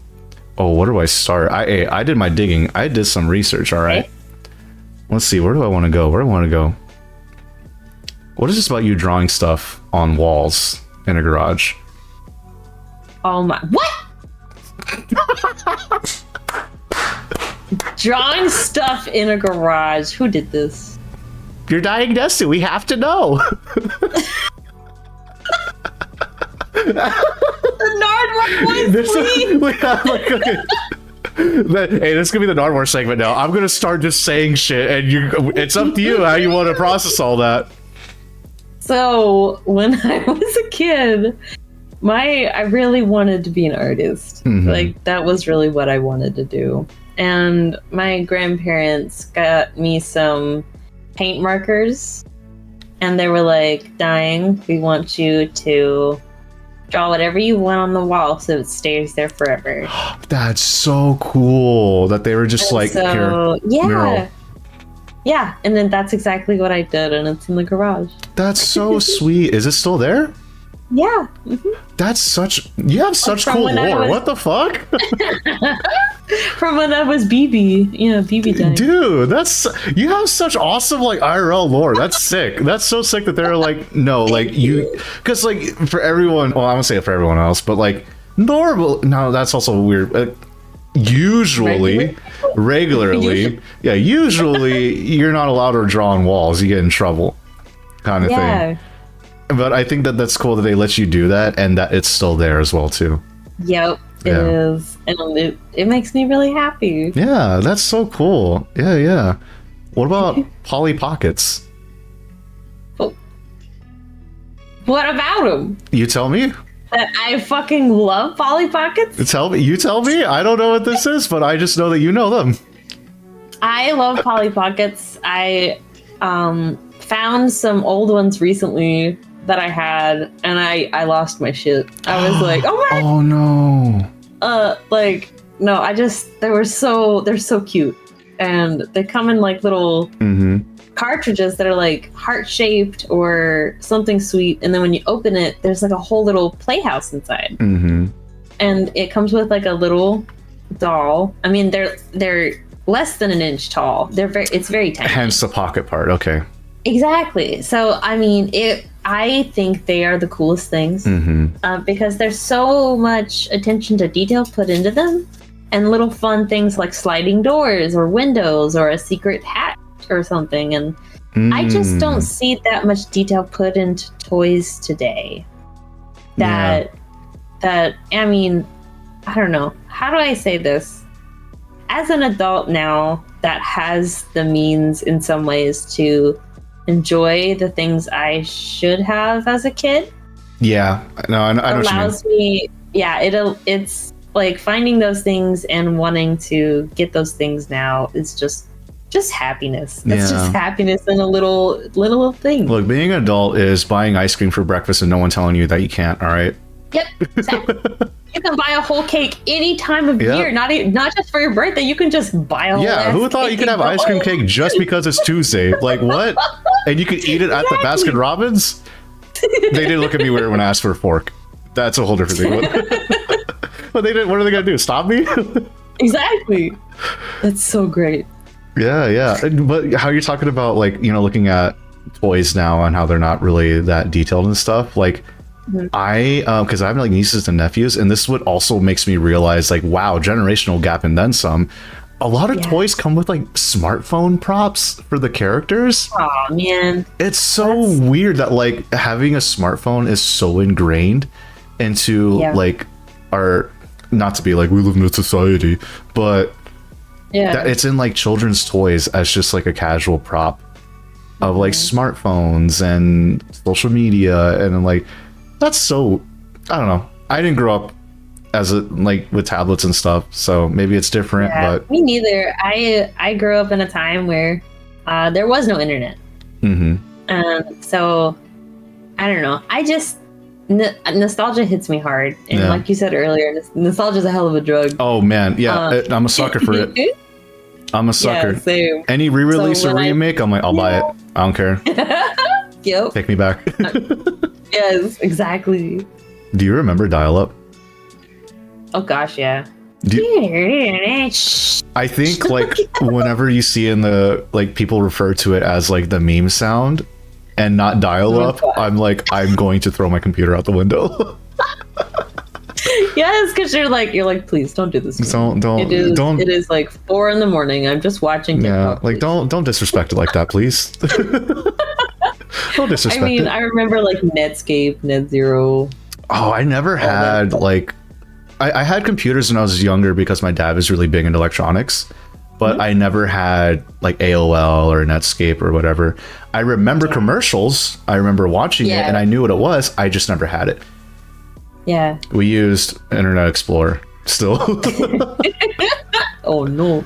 Man, you know, okay, a fun nostalgic trip is going on YouTube and just looking up Windows startup sounds. Dude, there's like Windows startup remixes. And they're so good. And you're like, bro, this slaps. Like when I found a compilation, it was like Windows startup sounds from like Windows 1 from like the 80s all the way up until today. And when it got to like the 90s and stuff, that's where like all the comments, everyone was just like losing their shit. Everyone was like, yeah, this is where it's at, LimeWire, baby, let's go. I'm like, oh my god. Let's go. Oh my That's gosh. amazing. Yeah, this stuff like that, or like explaining to people what flash games were and like what Miniclip was and cool math. Oh my gosh. What was it? Rice something? It was like a game on a game website where you could like play math and and other like English words and stuff like that. And for each thing you got right, it would like donate rice. Oh, that's really cool. Yeah, that's really cool. Oh no, That's actually really cool. Yeah. Yeah. Do you remember this thing called the Jason Project? Don't think so. Okay, maybe it was just my school kind of thing and they got suckered into buying it, but it was like supposed to be some sort of science project kind of thingy where, I don't know, they just had, it really feels like a scam for teachers now I think about it, of like, hey, buy our shit and this is like curriculum kind of thing. But it was like supposed to be this like teaching package of each year they would have a different one of a different theme or whatever. And it kind of reminded me a little bit like that, because some of them would deal with like solving like world related issues or whatever. Do you remember Highlights magazine? Sound familiar. Like, it was a small like educational magazine that your school might have gotten, and I think it might have been monthly, but it was called Highlights. I don't know that I know. I'm trying to think of like, because I went to school on base, like overseas, so I'm trying to like remember what is going to be like an American public school thing versus like Dodge like on base kind of thing. Okay, I'm not the only one. Highlights. Okay, cool. I'm not the only one with that. Yeah. And the book fair where you didn't get books, you got everything but books. Scholastic Book Fair. Hell yeah. Let's go. Hell yeah. Nothing like, oh, I went to the book fair to buy Roller Coaster Tycoon. Exactly. Oh my gosh. All the bullshit toys from there, man. I wonder what that's like now. But I also don't want to like randomly walk into a school either. That'd be weird. But I want to know, like, what would the book fair be like today? I think Lala could tell you. That's right. They could. Yes. Yeah. Lala could know. Okay. I have another potentially core memory unlocking topic for you. Yeah. What is this about getting in trouble with door frames? Getting in trouble? Oh God.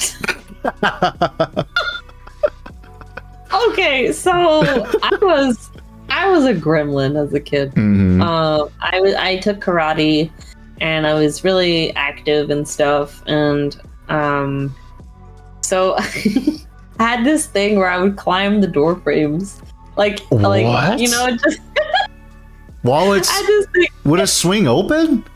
No, like a frame, like an open door frame. Oh, okay. I'm thinking of the actual door. I would like shimmy up the sides. Your fingers could fit. Yeah, no, like I would put my palms on either side. Oh, I see. And go up. And my grandparents thought it was the funniest thing, but my parents did not. And so when like I would do it just for fun, and they'd be like, "Dying, get down from there," and I would just like leap off of the door frame onto the couch and run outside so I wouldn't get into trouble. Oh, you give your parents a heart attack. Oh my gosh. Just hearing that got me like like in suspense. I already had like the stern parent look. You did what now, huh? Yeah, exactly. You did what? But I thought it was fun, and party trick to my grandmother. Like when she would have her friends come over, she'd be like, "Dying, do the thing." Do the thing? Yeah, and I would just shimmy up the door frames, and everybody would be like, "That's so funny." And your parents on the other end are like, "I'm furious." Yes. Oh my gosh. It was a mess. Oh my goodness. That's cool. I guess like the research that I did. I see that. I was like, you know, tell it to be vague enough so that way I could let them explain, kind of thing. I love it. So I take it, you know, your model, you being a cat, it's not just you just want to be a cat thing. I take it that you also really love cats. I do. I used to raise and foster cats. Okay. Like from like newborns to seniors. So I've had cats all my life. When I was a kid, like I wanted to be an artist, but I also wanted to be like a feline vet surgeon. Like I wanted to specialize in feline surgery. Yeah. But then I was like, oh, math sucks. I can't do that. So I had to change plans. But gosh, I think cats are just fascinating little things. My late cat Shadow was like, he changed my life. Oh. And yeah, he was the best. And now I have Tobias and Milo, and they are just my boys. And I just love them so dearly. And yeah, like kids. They're like exactly. Yeah. So, well, I mean, I guess kind of answer that with the whole fostering thing. So, like, I guess would you save every now and then, like, rescue some cats? Oh yeah, absolutely. Like my other cat, Boots, and his siblings, we heard them crying, just randomly when we were at the swimming pool and they were behind a fence. We heard kittens crying. Yeah. And so I hopped over the fence and found the kittens, and so I picked them up and we cleaned them all up and we kept them. Oh. So, yeah. Is that like a bit of a process though? Like if you happen to find like stray cats and cleaning them, making sure like they don't have anything or whatever. Yeah. Or it's as simple as it sounds. It's not always as simple as it sounds. Sometimes it can be, but like I think that if you are able to, take an animal to the vet to have them checked out and stuff, you should. Yeah. You should always, if there's an emergency, like if it's immediate, take them to the vet. But sometimes that's not always feasible if it's late, if it's a weekend. Financial reasons too, Exactly. Yeah, absolutely. But there are thankfully a lot of pro bono places that do it in certain places that I thankfully had around me. To taking cats and no non-kill shelters and things. So like I did a photo shoot a few years ago and rescued 2 kittens. Like it was like they were just on the side of near the road, and we were just like, what? And so we took them and we got them adopted. So you mentioned doing a photo shoot just now. So apparently you're big into photography, or used to be a photographer. What's up with that? I do fine art photography. Ooh. So a lot of portraiture. That's my favorite, is just portraits. Yeah. Like a very elaborate portraits. Is that something you still do, or is one? Yeah. Okay. Oh, that's cool. Yeah. Yeah, but lately I had to take a break for a while because I got really burnt out because I was just doing so many shoots, and then I had a gallery show, and it was a big deal. But so lately I've taken it back to shooting with Polaroids, like I used to do when I was a kid. Yeah. So I've been shooting film a lot lately, and it's been really interesting. Yeah, photography is one of those things that like I want to get into, but every time I like research it, it seems very what do you call it? Like it seems very intimidating. Oh, not intimidating, but like overwhelming. Overwhelming is the word. Yeah, and that's understandable. Because when you first approach it, there's a lot that you think you need to know. But once you know what everything stands for, it becomes so much easier. Yeah, acronyms everywhere. Holy crap. Yes. And like when I was taking photography in college, they were awesome enough to give us like I wish I still had it, but it was like a laminated sheet of everything and what it meant and what it does if you changed it. Like it was just a whole list, and it's like it was perfect. And I think if anybody wants to get into photography, like if they had just a simple list of what everything did, it would just make everybody want to get into it more, I think. I think that's a great way of like teaching someone like anything, honestly, of showing them not only, hey, this is what this does, but like show them this is what happens if you go in this direction with it or that direction with it. Like this is what happens if we increase this setting. This is what happens if we decrease this setting, or use this to fix this issue. Because I think not just like telling people here's an acronym, here's settings or whatever, but explaining what they do and when you should use them will definitely help anyone out in like any kind of setting. Yeah, I think so too. Like when they gave us that, like it made my life just be like, oh my gosh, lists. I love lists. Oh, I'm so like, it's mostly a me thing, but like getting the motivation to go out and do something. But when you have a list and you're like, all right, I'm going to do these few things today.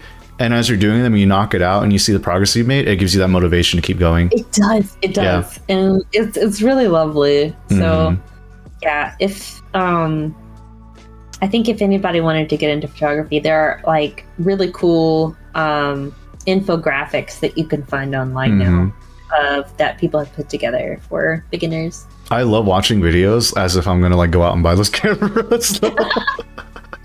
Yeah, I'll be like watching reviews or whatever. Like, fun though, like definitely. I love the Polaroid Go, the miniature Polaroid. Yeah, those things, those are coming back. Or like, what's the generic term for them? I don't know, like instant cameras or what? I don't know. Yeah, they're instant cameras. But the Polaroid Go is probably my favorite. Yeah. Because it's small and really cute, but it also prints. It does things very well compared to its like bigger counterparts, which is surprising. Yeah, like those are the ones that come in like cute little colors too, right? Like I've seen my friend get like a pink one. White. Yeah, it's really cute, but it's definitely, if you wanted just something fun and to do like instant photography, I recommend it. That or an Instax. I think that's the brand I'm thinking of, Instax. Yeah, it's like the more recent one that's like trying to, come into that field. Yeah. Because I feel like Polaroid, like once they saw that the nostalgia was catching up, that, or like, interesting. So the prices also went up too. Funny how that works. And then like, Instax is another brand I've been seeing like on the rise, where they're still trying to keep it like value friendly. Yeah, and they photograph very well, I have to say. Yeah, like Panda's saying, like it captures like a certain vibe as well too. There's something about it where like, yeah, it really does capture a certain atmosphere to it. One of my friends, she has like a wall of different candid photos of all of us hanging out and stuff, and it's like, oh shit, that's really cool. I see why people like the whole little instant pictures and whatnot. It's fun. Yeah, photography is one of those things I would like to get into though. If you need help, I got you. Yeah. Were you now like, because people knew that you're into photography, were they always the ones that like would give you the phone? Can you take a picture for us? You're a photographer. You know what's up. Yes. Yeah. All the time. Yeah. Oh yeah. It's just like, oh, Dying, can you take the photo because you do the photography you do the stuff? thing. And I'm like, I guess. You take the funny pictures. You do the thing. Yep. Yeah. What is totally random jump as well too. Sure. What is this about karate and you being into it? Because on your stream earlier today, you did bring it up for a little bit. I didn't get to catch all of it, unfortunately. But when I first heard that, I thought that was like the last thing I would think that you'd be into. I don't know why. Yeah. How was that? Like, when did you do that? Like, what was that all about? Gosh, I was young when I started karate, but I had a lot of energy as a kid. I was constantly needing something to do. That would explain climbing up the frames and... Yeah, I know. I was bored. So I was just like, I'm going to cause that chaos. Like, I don't know. But so that energy turned into my parents kind of looking into karate for me. And we found this great place. And I had incredible teachers. And I did competitions. I still have like trophies that I got. Really? Oh yeah. Yeah. Like I got first place, and it's like a big ass trophy. And I still have it. I'm like, that's so cool. But I just really loved the structure. I think like it gave like that focus, that purpose, that drive. It really helped me a lot as a kid to have direction in that way.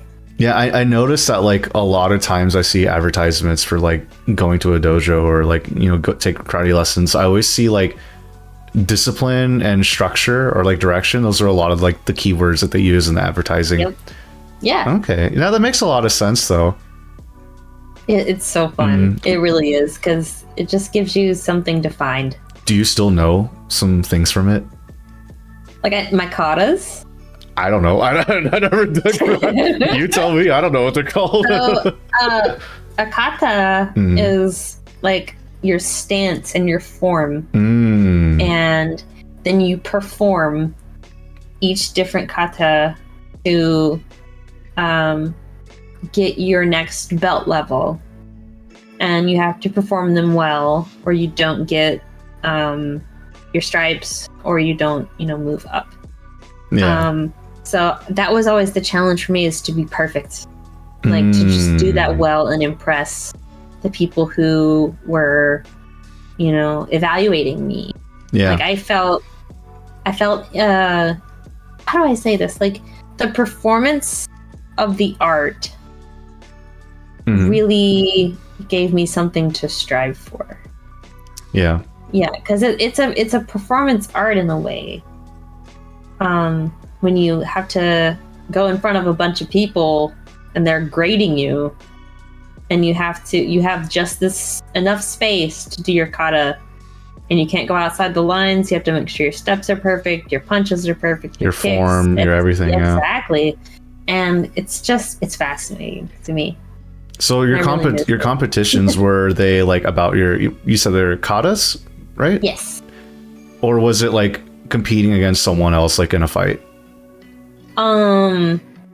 We would both perform our katas at the same time. I see. Yeah. And so it was like who stayed on time, who was doing things in tandem, who was doing it the best. Yeah. And okay. So, and I was just a kid, and I loved it. And I didn't know, like, at the time that I was going to a competition until my sensei was just like, are you ready for the competition tomorrow? And I was like, huh? And then we traveled like 3 hours. Yeah, and I was like, what? I didn't know that my mom had signed me up for it. And hell I was just like, no. But I got first place. Yeah, let's go. All right, you hear that? Be good in her chat. She's gonna kick your ass. All right. I don't know, but yeah, it was super fun. Oh, now I need like fan art of you like doing like karate now. Oh, I should. Oh my gosh, I didn't expect that out of you. Like when I heard that, I was like, what? Interesting. Yeah. Well, I don't have any Nardwuar related things to go over, but we do have actually quite a few viewer submitted questions. Oh snap! Okay. A few more than I expected, to be honest. Because like, post up the link, I'm like, cool, 2 responses, great. Okay, cool. That's not a lot to go over, right. And then as I checked it before, we just went on like, it's not too much. It's not too much. Nah, it's all good. All right, first question. This is from a viewer, definitely not Leo. Definitely not from them. But would you rather have unlimited bacon but no games, or unlimited games but I'm sure you meant to put unlimited games but no bacon, but just in case, unlimited games but no games? Okay. Because knowing Leo, that could be what they intended to put. But at the same time, I'm like, no. So, well, crap. Unlimited bacon and no bacon? Yeah, that's some Sun Tzu shit right there. Making me hungry right now, too. So, like, what was it? Master Uguay? I guess unlimited games but no games? I guess it's like a paradox. Well, maybe I have a game, but dudes out here like, how can we? What was it? How are dreams real for eyes aren't real? Like, it's written out how you wanted it. Okay, understandable. Okay. So, okay, I figured. Yeah. This might be a hot take when it comes to food. We need to talk about food because you and I both love food. We'll get to that in a second. Yes. I think bacon's overrated. Can be, yeah. Yeah, That's such a nice way to say I disagree, but sure. No, I think there are, like, it depends on the bacon and the quality of it. Mm-hmm. I think that's what matters. Like, I've had good bacon, like really good bacon, and then I've had terrible bacon. I feel like bacon became a personality trait around like 2008 for people. personality. You know what I mean though, right? We're like everything had bacon in it. I'm like, dude, this doesn't need it. Like, calm down. If I never have like specifically bacon for the rest of my life, I'm not gonna. I think I'd be okay with that. Yeah, I'm okay with it. It depends on what the trade-off is, but like, it's one of those. If it comes with it, sure. If it doesn't, nothing of value is lost. You know. Exactly. Yeah, it's okay. It's cool if it is. Cool if it ain't. Yeah. I can't. Leo, did you really make a? I'm sorry, not Leo. You're right. My mistake. How am I to accuse an alt account? My mistake. My mistake. It's definitely not them for sure. Our second question. Let's see what else. I gotta make sure that this is okay. Okay, cool. This is from the real Leo.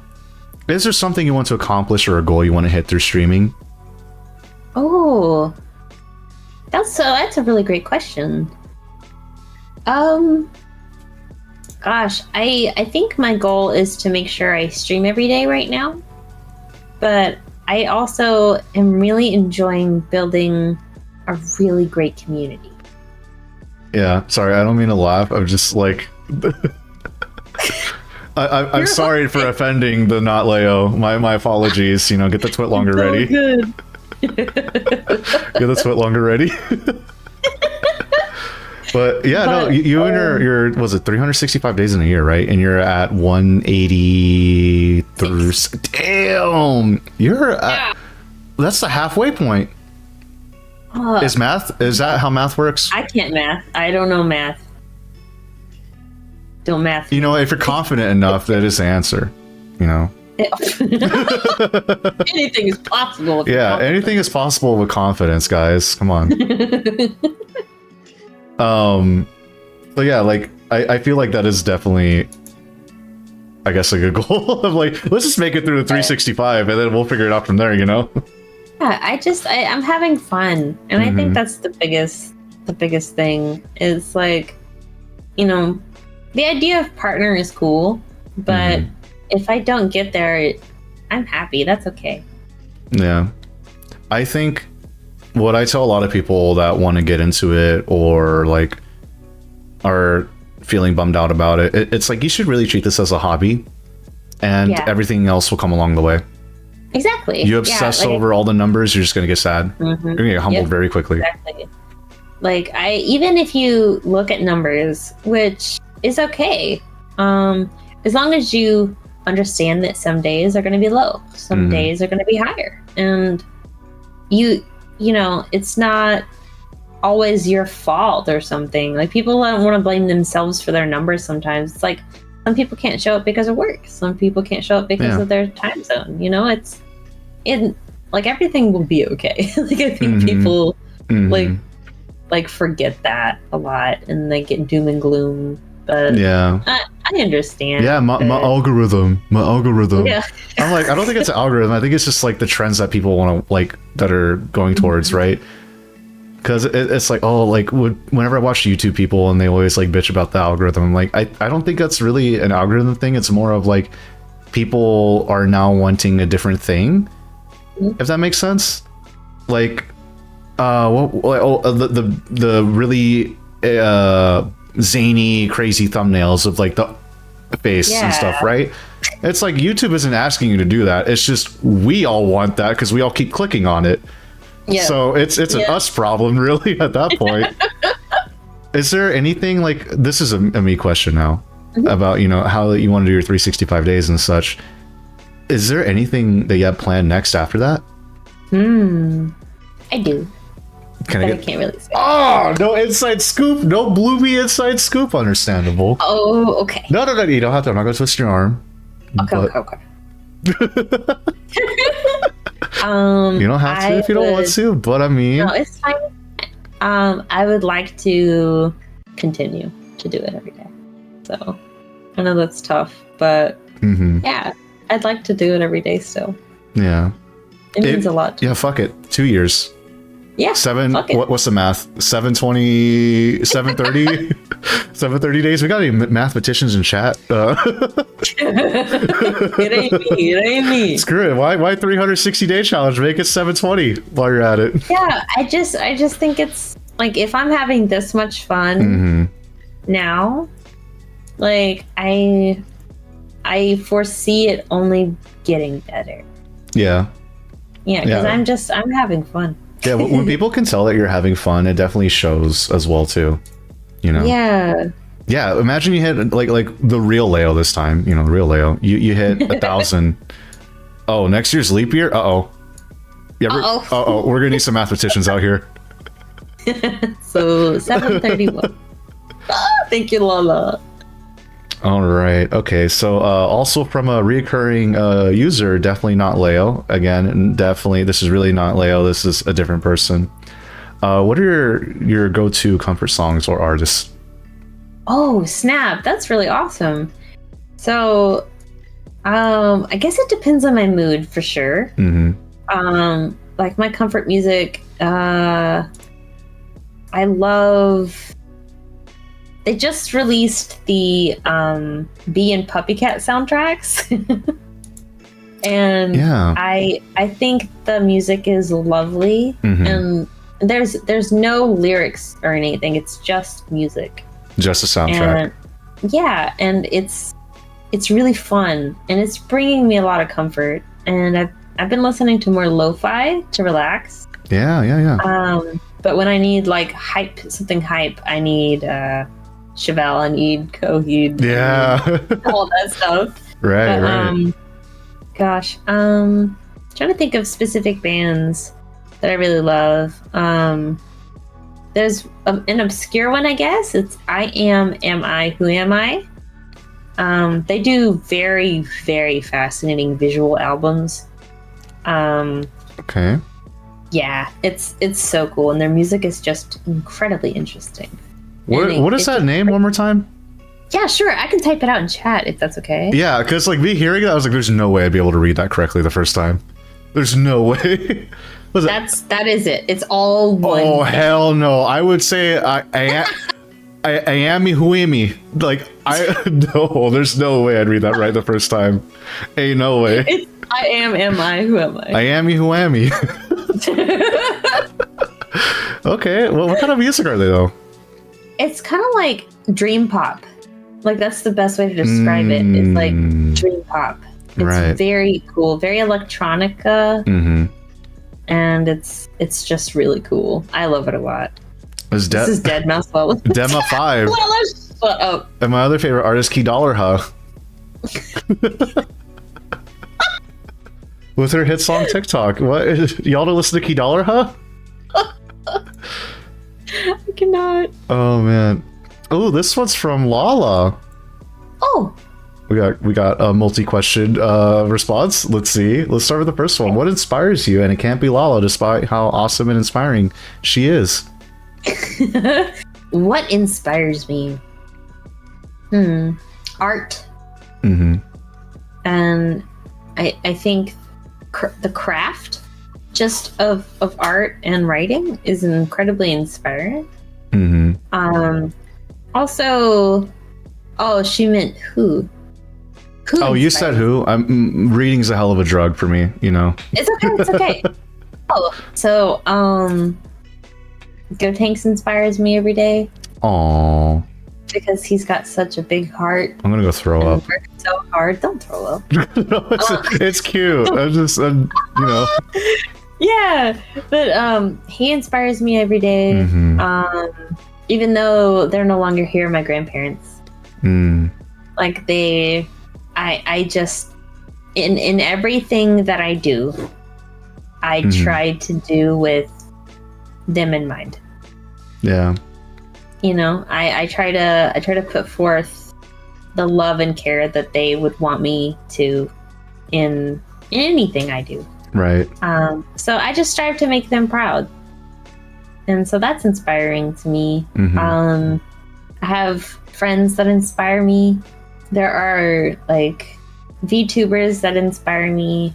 Like a lot of artists, you know, inspire me as well. Because like, you know, I see their work and they're working hard and they love what they do. And that makes me want to do better too. Aww. So, yeah, I just have a a love for life and a lot of love for things. How am I emotionally going to get through the next 5 questions? Oh man. Oh no!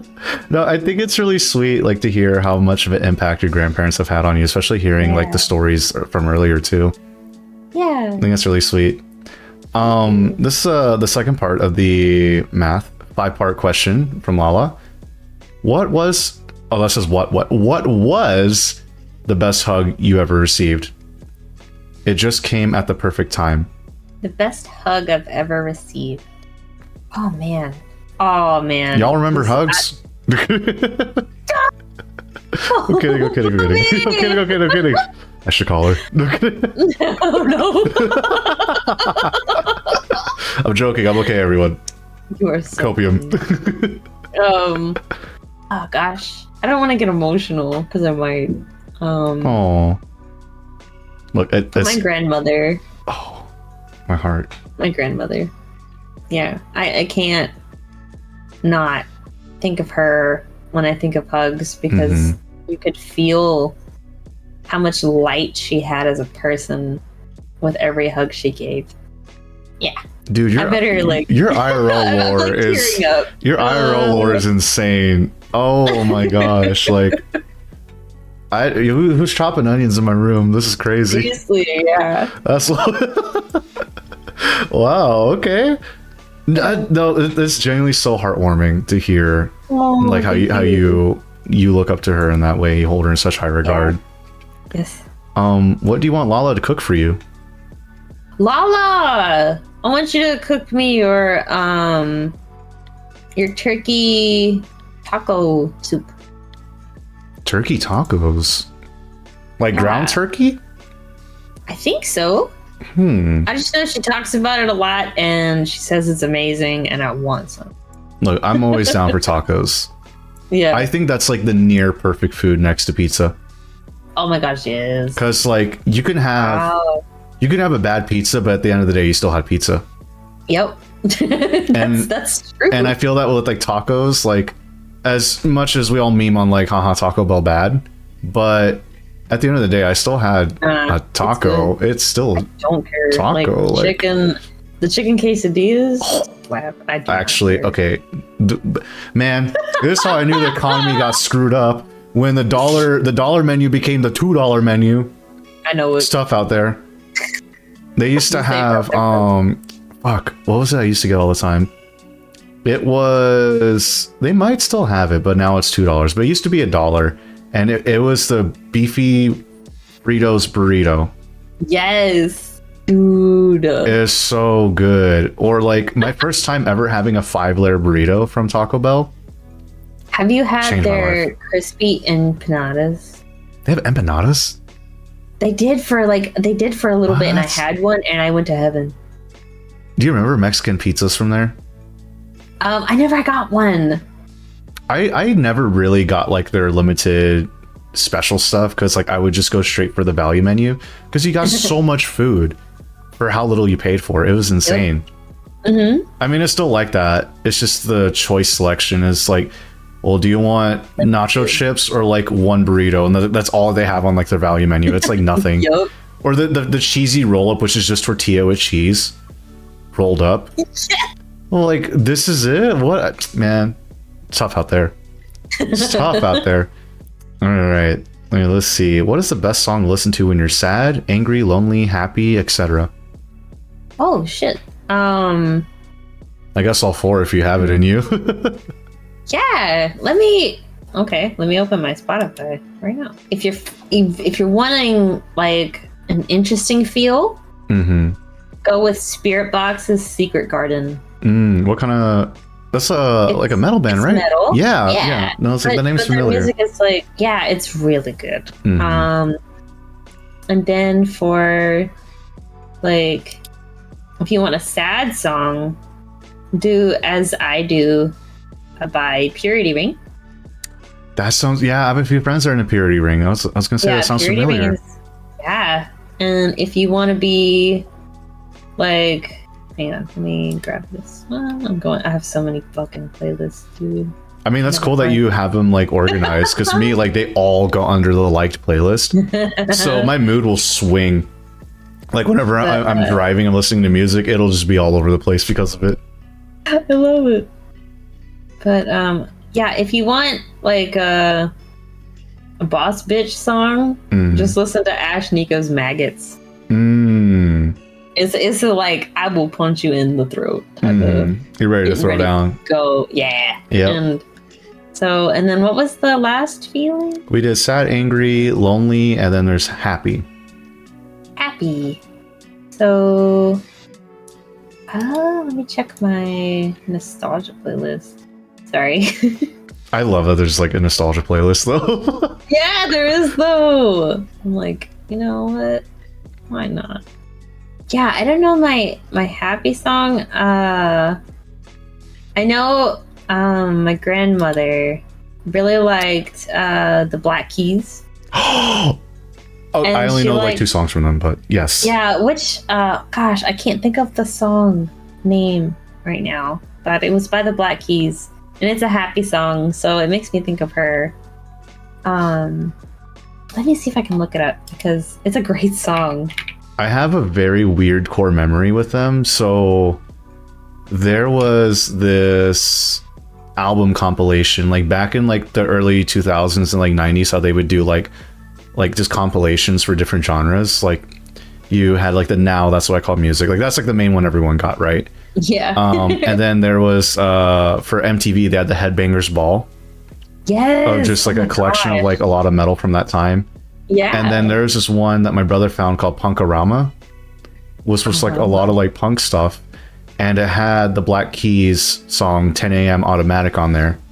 Oh yes, but the song, yeah, go for it. The music video for it was like, the whole bit was, it was like a televised church event, and they were playing for like elderly people. I don't know why that video is such a core memory for me. Oh my gosh, but I just remembered the one that my grandmother loved was Lonely Boy. Yeah, you gotta send these to me sometime, because I gotta, yeah, I wanna broaden my music horizon. Absolutely. Because I'm so bad about like being stuck in the same box. Like once I find something, I latch onto it. I'm like, that's all I'm listening to. I'm always down to listen to new stuff, because I'm like, it could be something I'm just like, oh damn, this is, what have I been missing? Yeah, something life-changing, you don't even know it yet. Yeah. This one's an interesting question. I think I know where it's going, but do you believe in life after love? Can you feel something? Okay, I think that face said it all. I think that face said it all. Was that by Lala? Yeah. Was that Lala's question? Lala, get out of here. Yeah. As I read that, I was like, oh, interesting question. I saw the second part to it. I'm like, okay, I see. Yes. I could hear something inside myself. Dude, that song's a banger, though. It's so good. Sorry, that literally killed me. That's like early autotune or whatever. It was such an interesting style. Yes. Okay, this one is from Lemon Cloud. What is your favorite part about streaming, and what got you into streaming? My favorite part about streaming is, I think, being able to spend time with others and hopefully help them feel better about their day. Yeah. So connecting with people in that way makes me really happy, and I have a lot of fun with chat. And what got me into streaming was actually another VTuber that I found on TikTok. Yeah. Oh, do you know? Well, I mean, obviously you know who they were. Like, you saw them. Yeah, is it okay if I share? I didn't yeah, that's fine. Because I wanted to know. Like, I was curious. Yeah, Shy Lily. Okay. Like the orca? Womp Womp? Yeah. Have you had the was it Blowhole Blast or whatever? I haven't had that one. No, I have the anime girl thighs though. Hey yo, I want the cups so bad, but like so every time that they that they announce the pre-order for them or whatever, I'm like, crap, I just paid rent. Like, this is not the time. Like, please do this early in the month. Yeah, my friend got that, and we had a LAN party, and he brought over the flavor, the G Fuel or whatever. No, Gamer Subs, is it? Gamer Subs. Gamer Sub, yeah. And we tried it. It tasted nice. There's like a bit of coconut in it because it's all beach themed and whatnot. Yeah. The Anime Girl Thighs though is like orange creamsicle flavored. It's amazing. I feel like no matter what flavor it would be, it's like what. Whose thighs were they tasting to get that flavor? But you know what? Go idea, off. By all means, carry on. Yup, I have it in my jug right now. Oh, babe, get the fine China. We got the anime thighs. Like get the good wine, get the good shit. Oh man, yeah, get the good drinks. You know, it's the Gamer Subs. They have no. Put in three like little spoonfuls instead of two. Maximum flavor. Yeah, get all the flavor. I love the cups though. I just want the cups. I don't really care for like the drinks all that much, but I just want to collect them. Cool. The art on them is so cool. Yeah. Yeah. Oh no, I'm a big fan of the Womp Womp myself. I love like just seeing all the different art and whatnot and all her clips. For me, it was Kizuna. Because because I saw Twitter clips and I thought it was a real AI. Yeah, no, I did too. Because my grandmother actually showed me Kizuna Eye first. She's like, "Dying, is this one of your anime things?" This one of the anime that you like? I'm like, sure. Yeah, and I was like, "Oh, that's so cool!" And I really thought it was an AI as well. I had no idea because she was the pioneer for this whole thing. Yeah, I'm sure before, of course, sure beforehand there are others, but I feel like she was the one that really brought it out for the masses. I think so. Yeah. But I remember seeing Twitter clips. I'm like, whoa, they got this Japanese AI saying the fuck word. Whoa, was someone get control this AI could do that? Like I was like scared and interested at the same time because I thought it was real AI. And then I learned about VTubing and stuff. Yeah. And it's been downhill from there. Okay, no, not really. No. This one is from the Cat of Bats. I'm sure you might know who that is. I don't. But the name is the Cat of Bats. And the question is Great Baseball. Great Baseball. Yeah, Pokemon. Let's go. I'm glad you understood because I was really hoping it was nothing bad. I'm like, I hope you understand this. Not at all. Great Baseball. Yeah. Okay. What is the lore behind that? What is this? So, I played the Pokemon community game. It's in my chat, and I really love it. And so, Ravena hadn't played it yet, and I was getting her into it, like in each stream and stuff. And we were I said, type out like Pokecatch space great ball. Because she was trying to throw a great ball instead of a Pokeball. And she thought I said great baseball. So she typed great baseball. And I was like, Ravena, no! You're going to miss the Pokemon! Just seeing it in all caps with no context. I'm like, what is this? Yeah, just great baseball. Huh? You're like, oh, well, how do you not know? Like, it's great baseball. I don't understand. Like, what was so hard to get? Next question. Let's see. I hope this isn't anything bad. Oh, thank God your chat is not degenerate like mine is.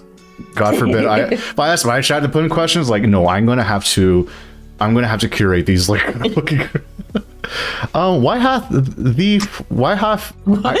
me readjust my glasses. Damn, reading's hard. Why hath they forsaken thee? Thy hath stole thee Rangoon from Rangoon Lover Still 2000. Rangoons? Yeah. This is from Rangoon Lover 2000. I would never. Okay, Rangoons or egg rolls? Egg rolls. Let's go. Let's go. Egg rolls for me. Let's go. Anytime. I think Rangoons are too rich. I think it's the cream cheese. I think it's just too much for me. There's something about the cream cheese and having crab with it that just doesn't do it for me. Like, if it wasn't so much cream cheese, I think, like, because I love crab. Oh. Yeah, same. I love crabs as well, but I'm sure having the sweet taste to it would add to it. But when there's too much cream cheese filling in there, it's just like, this is all I taste now. Yep. With like a weird chewy texture. Egg rolls. Yeah, egg rolls all the way. I don't know if you have this in your area. but apparently like this was a nationwide thing. I thought this was just a southern thing, but there's a gas station called Quick Trip. Okay, you do know of it? Yeah. The egg rolls there, they're not great, but the fact that I can get egg rolls at 3 a.m. phenomenal. Oh. Yeah, so like where they have like the hot dog rollers and stuff, they have other things there too, but they also serve egg rolls.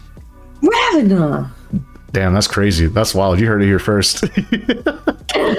Taking new applications for a new sister? That's crazy. Breaking news. Breaking news. Rangoons for you. What are you talking about? Wait, signups for purchase. You have to pay to be the sister? That's crazy. That's wild. That's pay to win. Pay to win. Man. Oh my goodness. Or adoption fees, however you want to call it. I mean, you do have to pay for that too. Oh my gosh. This one's from Lemon Cloud. What's been your favorite part about streaming? Oh, I think you asked that. Did I? Yeah. Yeah, that was in the two-parter for that. This is also from Lemon Cloud. This one I know is different. What is your favorite movie and anime? Oh, my favorite movie is Constantine. Okay, let's go. That's Keanu Reeves, right? Uh-huh. Have you seen... Wait. Sorry, Go ahead. Before I get excited. The answer is yes. Hell yeah. Okay. Just like, go ahead. My favorite anime is probably Fate Stay Night and Beyond the Boundary. And I guess Anohana as well. Anohana made me cry. It got me in my feels. I gotta watch that. Every time I see it on Netflix, I'm like, haha, Ohana means family. Like, I make a joke. Like, it's no. Like, Anohana is a lovely anime. I would recommend anybody to watch it. Yeah, anything that's gonna make me cry, I'm down. Yeah, same. I want to feel things. Hell yeah. Like, okay, this one got me fucked up. My friend, we each made a list of movies to watch for each other, except we were gonna troll each other. I can't stand Fast and Furious. I'm happy for everyone else that likes it. I'm really happy for everyone else that likes it. But on the list, it was all Fast and Furious. And then the last one was A Silent Voice. So I watched that one first. Oh, I was not ready. That's a good one. Yeah, it's a great one. I saw it too. That's but so tragic, bro. That one I had to pause just so I could like almost cry. You need to watch The Girl Who Leapt Through Time. Oh, I heard that one's good too. Oh my gosh, I have it on Blu-ray DVD. Hell yeah. No, I'm the same way too. I'm like, compressed Netflix? Nah, I need that lossless pimps only Blu-ray. Like, I need the finest chef's kiss quality. I want to see the pencil scratches in the damn frames. Like, I need the greatest of all qualities. Absolutely. Yeah. Have you seen I want to talk about anime movies because I honestly haven't seen anime in a while. I saw Cyberpunk last. That was about it. Other than that, I haven't touched anime in months, but I do like watching anime movies. Maybe it's the fact that it's over in like 2 hours and I'm done with it. Like, that helps me out with it. That makes sense. Versus a whole last season. But did you watch Your Name? Yes. Did you watch? It was amazing. What's the one that's right after it? Weathering with You? I haven't seen that one. Is it good? Is it that good? Yeah, it's the same dude, same director. So very familiar style. Okay. Even though they're not comparable because of the plot, I think that one is slightly better than Your Name. Okay. It's definitely worth going out of your way to watch it. All right. Because Radwimps, they do the soundtrack again. They kill it. Oh, they do it. They kill it. It's really good. Hell yeah, it's so good. What else? Like, I heard because you like emotional stuff as well, from what I'm gathering with the anime movies. This might be it's a little graphic, but that might also spoil it too. But have you seen Made in Abyss? I have not. It's a really good show, don't get me wrong. It's just there's a lot in it. It's a lot. Yeah, it's a lot. Yeah. Okay. But I do think it's probably one of the best anime shows out there, and the movie that follows it up is also phenomenal. But yeah, I think it's like so slept on. Like, not that many people talk about Made in Abyss. It's so good. The art style is really great. The music is very well done. The guy that composed it I think he's the first foreign person to compose for a Japanese-made anime. Oh, that's cool. Yeah, he's also done Rise of the Shield Hero. What else did he compose? He's also in one of the Star Wars Vision episodes as well too. Oh wow. Yeah, which is something I've been wanting to watch too, because Star Wars anime seems legit. I'm trying to think of If you want another great like anime movie to watch, Summer Wars. Oh, I loved it. I love Summer Wars. I fucking love Summer Wars. It's so good. Oh, it's so good. I love Summer Wars. I watched it on a whim. Me too. Yeah. Yes. Because my friend, she was like, have you seen XYZ movie? Like, no. And we just like watched them like throughout the weeks. I really liked the art for Summer Wars. I love the visuals and the colors. Like, and the fight choreography is incredible. Yeah. Yeah. I should think like what else is a good one I've seen. This one I thought was like, it was okay. It was a little too sappy for me. But I think it's called Ride the Wave. It's like surfing based ish. Okay. Or it's like romance, but the thing that they have in common is surfing. I thought their intentions were good. It was just way too like overly like cutesy sappy with like the emotional with the relationship stuff. It felt like someone was single when they wrote this, and this is what they want to experience. If that makes sense. I don't know. Someone that's been single too long wrote this movie, and that's what they thought relationships were like. Yeah. No. Is there... Because I want to talk about like more movies and such. Ask you what. It's all good. Is there a movie series that you know is like maybe not the best, but it's a guilty pleasure for you? Oh, snap. Let me think. Gosh, I don't know if I have a series that I'm really like gung-ho about, but as far as like a guilty pleasure one, I am so into just quick action films, bro. We love to see it. I just love action and all that good stuff. Like I haven't seen them yet, but I want to see Oppenheimer and Barbie. Like the double feature, yeah. That's on brand. Okay, let's go. Yes, I'm so here for it. I'm here for both of it. But I love, like, I think I'm excited about Barbie because it's just cute and pink and cool, and I think that's delightful. That there's something like that's out in theaters right now. At first, when I like heard about a Barbie movie being made, I'm like, what the fuck is it gonna be about? Like, what do you do with it? Like, I thought it was just gonna be lame or whatever. And then I saw trailers for it whenever I went to go see past movies and stuff. And I have like this feeling like there must be more to it, because like this has me interested with like the wording that they use in the trailers. Like, oh, if you love Barbies, this movie's for you. If you hate Barbie, this movie's for you. I'm like, okay, there has to be something to this then. There must be something deeper. So I definitely want to see it as well too. That's awesome. Yeah, I'm down to check that out. And I guess Oppenheimer afterwards, I don't know, as a palate cleanser. Are you a big like A24 films kind of person? No. Okay, me neither. That's not to say I don't like it, because no, I just don't care for their work. Look, I don't really go see movies to begin with. All of my time is spent towards like video games. That's it. I'm so bad with watching TV shows or a new anime or a new movie. Yeah, me too. But like, yeah, I always joke about that A24 films fans. They don't say movies, they say films. They're gonna go see the cinema.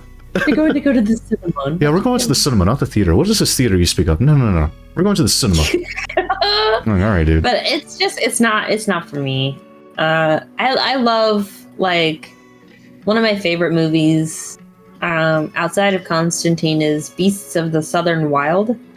That name sounds familiar. What is that about? It is about a young girl with an incredible imagination who goes on this journey alone. And it's like a real movie. It's live action. Live action, yeah. But that sounds familiar. It's fantastic. What was it called really again? Beasts of the Southern Wild. Southern Wild, 2012. It's amazing. It was even used as an example for introductions for one of my grad school classes for writing. I've seen the posters. Yeah, I was like, why does this name sound familiar? Yeah, I've seen the posters for it. Yeah, it's so good. Out. What would be your, because earlier you kind of dropped that you have like a guilty pleasure for action movies and such. I mean, like, now that John Wick is out, that's thrown a wrench into like everyone's tier list for action movies. Yeah, no, I think it's a great series. I can't wait for more. Did you watch the last one? Yeah. What? Okay. Did. What is your favorite out of the 4 then? My favorite one out of the 4? Honestly, I really like the second one. You like the second one? Yeah, I thought it was really good, but I think the first one is probably the best. So. I think so too. I can't remember too much of the second one, to be honest.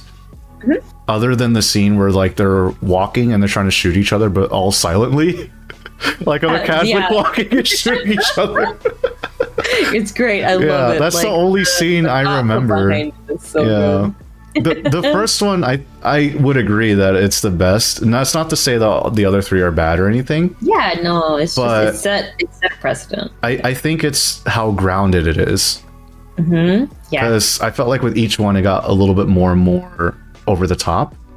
Yeah, but what I appreciated about like the older ones was like there's still a lot of flair to it, and it's an action movie, so there's gonna be a lot of like crazy moments in it, but it's still grounded. Yes. And that's how I felt about the first one. Because, like, by the third one, like, there's some great scenes in there, but I'm like, how did we get here? What happened? It's like, whoa. What the fuck? How did we get here? Dude, the dogs with Holly Berry? That whole sequence with the dogs? That was cool. That's so cool. That's my favorite. Yeah. That from that. Have you seen The Expendables? I have not. It's like Smash Bros with action heroes. I don't know how else to say it. It had like Sylvester Stallone and like Terry Crews and Jason Statham, and it sounds familiar. I just never watched it. It's literally like just a bunch of like action heroes just came together and made a movie. I'll have to see it. I think there's like 5 of them now, or 4 of them. Yeah, there's a lot of them, because I watched the first one way back then because it was such a cool idea of like, let's just have like an all-star cast of action heroes. And then I took my eyes off of it and I'm like, oh, Expendables 2, cool, yeah. The next thing I know, like Expendables 4 or 5 or whatever. Yeah, and you're like, I'm like, what the fuck? What happened? I also like The Kingsman. Oh, I need to watch that. I hear it's really good. Yeah, it's fun. It's really great. I've only seen clips of the first one. Yeah, you should watch it. It's fun. I've only seen the Freebird scene. That's it. Yeah, the Freebird scene. It's so good. Yeah, the church scene. Yeah, but I hear. Yeah, no, it's a lot better than what people meme on about like haha church scene and Freebird and whatever. It's like, no, it's a good movie. Nah, it's good. Did you see the second one? Yeah. What do you think of that one? It was really long. Because I heard like mixed things about it. I don't really love it. That's okay. I just don't. But I thought the first one was fantastic. Yeah, what is this trend with like movies being too fucking long now? I don't know, but my attention span can't do it. Hell no. Like, I feel like every last few movies I went to go see, they were at least like 2.5 hours. I'm like, that's too long. It's too long. I feel like, were like movies back then like an hour 30? Yeah, an hour 30. 2 hours was considered long. I remember when the first Lord of the Rings came out, and it's like, people were making such a big deal. It's like, well, this is a 2-hour long movie. Holy crap. And now like everything's like 2.5 hours, and it's like, why? It's like you're not looking into the attention span. Yeah, like why are you doing this? Like, my ass hurts. I gotta get up every now and then. This is I got a deep dude on my phone, like, please. Yeah. Oh, I feel like I've never paid attention to movies so hard than going to a theater, because I'm forced to put my phone away. Yeah, it sucks. It's a bad habit that I picked up now that like phones are a thing. Yeah, me too. Like if I don't have my phone near me, I kind of freak out, honestly, because I worry that I'm gonna miss like a really important call. Oh. And it just makes me really nervous. It's one of my stupid anxiety things. No, that's not that. No, that's totally understandable. Yeah, imagine like, I mean, because it's so common that we're like, oh, sorry, I missed this. I meant to get back to you. Yeah. You know, kind of message. Like, that's very common. Yeah, but if somebody needs me and I miss it, like, I would just feel awful. Like, sorry, I went to go see Barbie. I'm sorry I missed your life-threatening call. Please, I'm like, shoot, I can't. I was can't busy, not. like, you know, girl bossing it up with Barbie. Girl bossing it up with Barbie, let's go. Okay, maybe I'm just getting old, but I feel like I'm getting more annoyed of the theater experience. Yeah, I can't. It's difficult because people talk to me. Thank you! People don't shut the fuck up! I want to punch them in the... They don't shut the fuck up! I hate it! Everyone has to be like a fucking comedian, and I hate it! And it's like when people like shout and random stuff, and I'm like, I will find you, and Stop. I will I'll escort you out myself. Shut up. I hate it, and like I would go to they have these in some states. I don't know if all of them, but Alamo Drafthouse, I would go there because they make it like such a big deal of like shut the fuck up and just enjoy the movie. Because you can like write. The way it works is you get like servers like a restaurant. And they come up to you and stuff, and you write your order on a piece of paper and you stick it at the end of the table. If people aren't shutting up, you can tell them like, hey, there's a group that just won't shut the fuck up, and they'll escort them out. I've never seen that happen, but I like that it set that precedent, so like you don't really hear that much like side conversation. Yeah. Thinking for the fart. I lost my train of thought because of the fart. But I feel like ever since Avengers and stuff, with like the big reveals and people cheering, that started happening more and more of people just like being more comfortable with screaming in a theater, and I hate it. I hate it so much. God forbid I go see a kids movie. Like when I went to go see Mario, I'm like, I'm gonna go to Alamo Drafthouse. They have a no talking policy. Let's get it. It turns out when it's a kids movie, like understandable, children don't shut up. I get it, but like, oh man, like shut them up. Just let tell me your children to hush. Mamma mia, let me enjoy my damn movie. Like, let me enjoy my haha funny Mario man. Like, come on. Let's go. Yeah. So like the last few movie experiences I've been to, there's been one thing that just like would bother me. And I'm like, I can't do this. Like, I'm gonna wait 3 months for it to be on streaming and I'll just watch it later. Yeah, I really want to watch the Barbie movie in theaters because of the big screen experience, but I just don't trust people to like not shut up. Like like I just don't know if I'm gonna see it in theaters because go on a weekday and early in the morning. Yeah, something like that. Yeah, that'd be great. Yeah, do that. Yeah. Oh no, I think that explains quite a bit with like it being summer and kids are out of school. So I went to go see Mario at 10 a.m. That shit was packed, and I went like 2 weeks after it came out.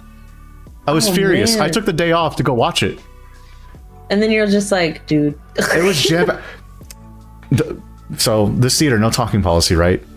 Yeah. This mom gets up, gets into the aisle, takes a picture of her kids with the flash on while the movie is going. Dude. And this wasn't like, if she did it before the movie started, you know, like before the movie starts where like the lights are still on, who gives a shit, right? Yeah, put it on Facebook, tell the world you're watching tomorrow movie with your family. The fact that she did this midway through the movie while the lights are off, and I bet everybody was like, oh, I side-eyed so hard. I stared down. Oh, I was like, I didn't want to say anything out loud because I'm honestly too scared to do that. But the fact that happened, I was like, I can't believe that people have the audacity to just whip their phones out like it's nothing. Just like I have photographed at weddings before, and the amount of times I have to be like, there is a no cell phone policy when shit is happening. Put it up. Yeah. You know, like I'm trying to do my job. This is why I got out of client work, because people are dumb. Oh, I could imagine with weddings too. Like people are, it's their perfect day. You got to be very, very particular, but people don't listen to me because they think that they just want their photo on their phone. It's just my phone, and I'm like, lady. Well, we don't need a photographer. I got my iPhone right here. It takes good pictures. Like that's not how that works, man. Like that's not how any of that works. Yeah, Ninon's talking about like bringing a baby into the theater and crying. I went to go see Smile, which is a rated R horror movie, and there was toddlers there. Oh no! Running up and down the aisle. I was confused and mad at the same time. And That would be too. anytime something scary happened on the screen, on the screen, they would start crying. Oh. I was so mad. I'm like, PG-13 movie, fine. I get it, I guess. Rated R movie? You bring a toddler to a rated R horror movie? You're just gonna scar them for life. Fuck that. It was more of like... fuck that. No, they just want to shut up and they're running up and down the aisle. Jeez. I was so mad. I was so upset. I was furious. And then I went to go see The Batman, which I think is a great movie. People were on their phone. So just having like bright screens at the corner of your eye, so distracting. Yeah, I can't. I try to make sure that when I get a seat, I'm kind of in the middle, and I have my phone face down, but if it goes off, I can see the edge of the light if there's an emergency, but that's about it. Yeah. You know, I try really hard not to be on my phone during the movie. Yeah. No, that's just do not disturb. Sorry, I'm not going to see it for another 3 hours. Whoops. Makes me feel popular to see all the notifications. You're just like, oh, I have 20 notifications? Yeah, it's because I didn't touch my phone for 3 hours. Yeah, or like, it's a tricky thing because like, it's a public place. No one wants to like really enforce rules because people will like make a scene and no one wants to deal with that. They don't get paid enough to deal with that. Yeah. So I get it. And I want to go experience theaters. I love the popcorn. I love the food. I love the smell of everything. Like the butter, phenomenal. Yum, yum, yum. Have the drinks, you know, big, huge soda pop. But dealing with the other people in there, like, oh. Yeah, it's exhausting. It makes Can't it be just me. so less enjoyable. Can't be me. Absolutely not. But at the same time, it's like, if I go watch it at home, I live in an apartment, so I can't crank up my sound too high or anything. And I gotta wait for it to come out on streaming services, or like, which of the 20 streaming services is this out on? What do I have to get the free trial for to watch this movie? But yeah, I think that's it for our viewer questions. Actually, the last few things we talked about were not about viewer questions. I want to get into hot takes about food because I love food. You love food. I'm getting hungry, so I just want to talk about food and have an excuse to eat. Pineapple on pizza. Don't care for it. Okay. But I'm not gonna like shame somebody for putting fruit on their pizza. I say I won't, but I say I won't, but I'm not gonna lie and say that I never have. Shame someone for it. Look, It's just not for me. A lot of people say it's good, like, but I just don't like. man, pineapple. how the fuck? Okay, In general. people are like, oh, I'll eat pineapple on pizza, but y'all won't eat mushrooms? Really? I love mushrooms. Hell yeah, Oh my God. let's go. There's Let's go. a good friend of mine. She's a fucking child when it comes to mushrooms. She won't eat it. I feel like anyone that doesn't like mushrooms still has a taste palate of a child. That's just me, though. I love mushrooms. Ugh. Yeah, mushrooms are like, they're phenomenal, especially sauteed with some sort of like savory meat. Or some in some miso soup. Ooh, yeah, the mushrooms and miso soup. Yes. Absolutely. Let's go. A texture thing. No. I'm stubborn. No, they're just wrong. It's an opinion. Everyone can eat what they want. I'm just gonna, grumble about it on the background. But Yes. all right, boneless wings or bone-in wings? Bone in. Oh. Okay. How like picky about it are you? Not picky. Like, Really? Are you the kind of like, bone-in is the only way? You have to eat it this way. You can't. Nah. Boneless is just glorified chicken nuggets. No, I don't care. Like, if you gave me boneless wings, I'm gonna eat it just the same. Yeah, chicken is chicken. I just prefer the bone in. Is it just like? I think it's just because like where I grew up. Okay. Yeah, I don't know. Like, my grandparents always had bone in, and my grandmother always fixed us, Yeah. good meals. Maybe I and want. stuff. Maybe I want wings now. Yeah. Oh, that'd be so. What time is it? I gotta hope that there's a place open by then. People are anal about their chicken bones. You'd be surprised. It's up there with like pineapple and pizza. That's so silly. Yeah, I feel like because like I think we meme about it on the internet, but whenever I go to like a bar or something, right? People that aren't chronically online, because to me those are two different demographics, right? Yes. They get very like they're so on your ass about boneless chicken. They're like, well, just say it's chicken nuggets. Like, you can't handle eating it off the bone. Like, I'm like, oh my god, bro, let me live. It's gonna be okay. Chicken is chicken. Math is math. Bone gives it flavor. Boneless makes it easier to eat. Yeah, I think so. Because of the marrow. Yeah, the little like the marrow at the end of the bone. All right. So since you like bone, drums or flats? What? Do you know what I'm talking about? No. Drumsticks or like flat? Wait. Drumsticks or wings? Yeah, sorry. Yeah, like the wings. So like drumsticks, okay. like the leg, or I love drumsticks. Drumsticks. I do too. I think I'd rather have drums. Because flat. Like I'll eat chicken wings. I've never heard them called flats before. I haven't heard that until maybe 2 years ago. Oh, okay. Yeah, but like the flats, it's like it's like what it sounds like. It's the one with like the two bones in it. Gotcha. Yeah, I think that's too much. That's extra work for me. I love drumsticks though. Yeah, drumsticks all the way. Hell yeah. What about turkey legs?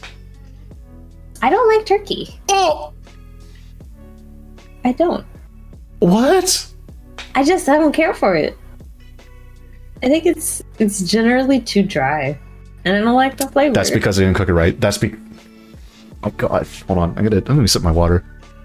I thought you were getting upset with me because I didn't like turkey.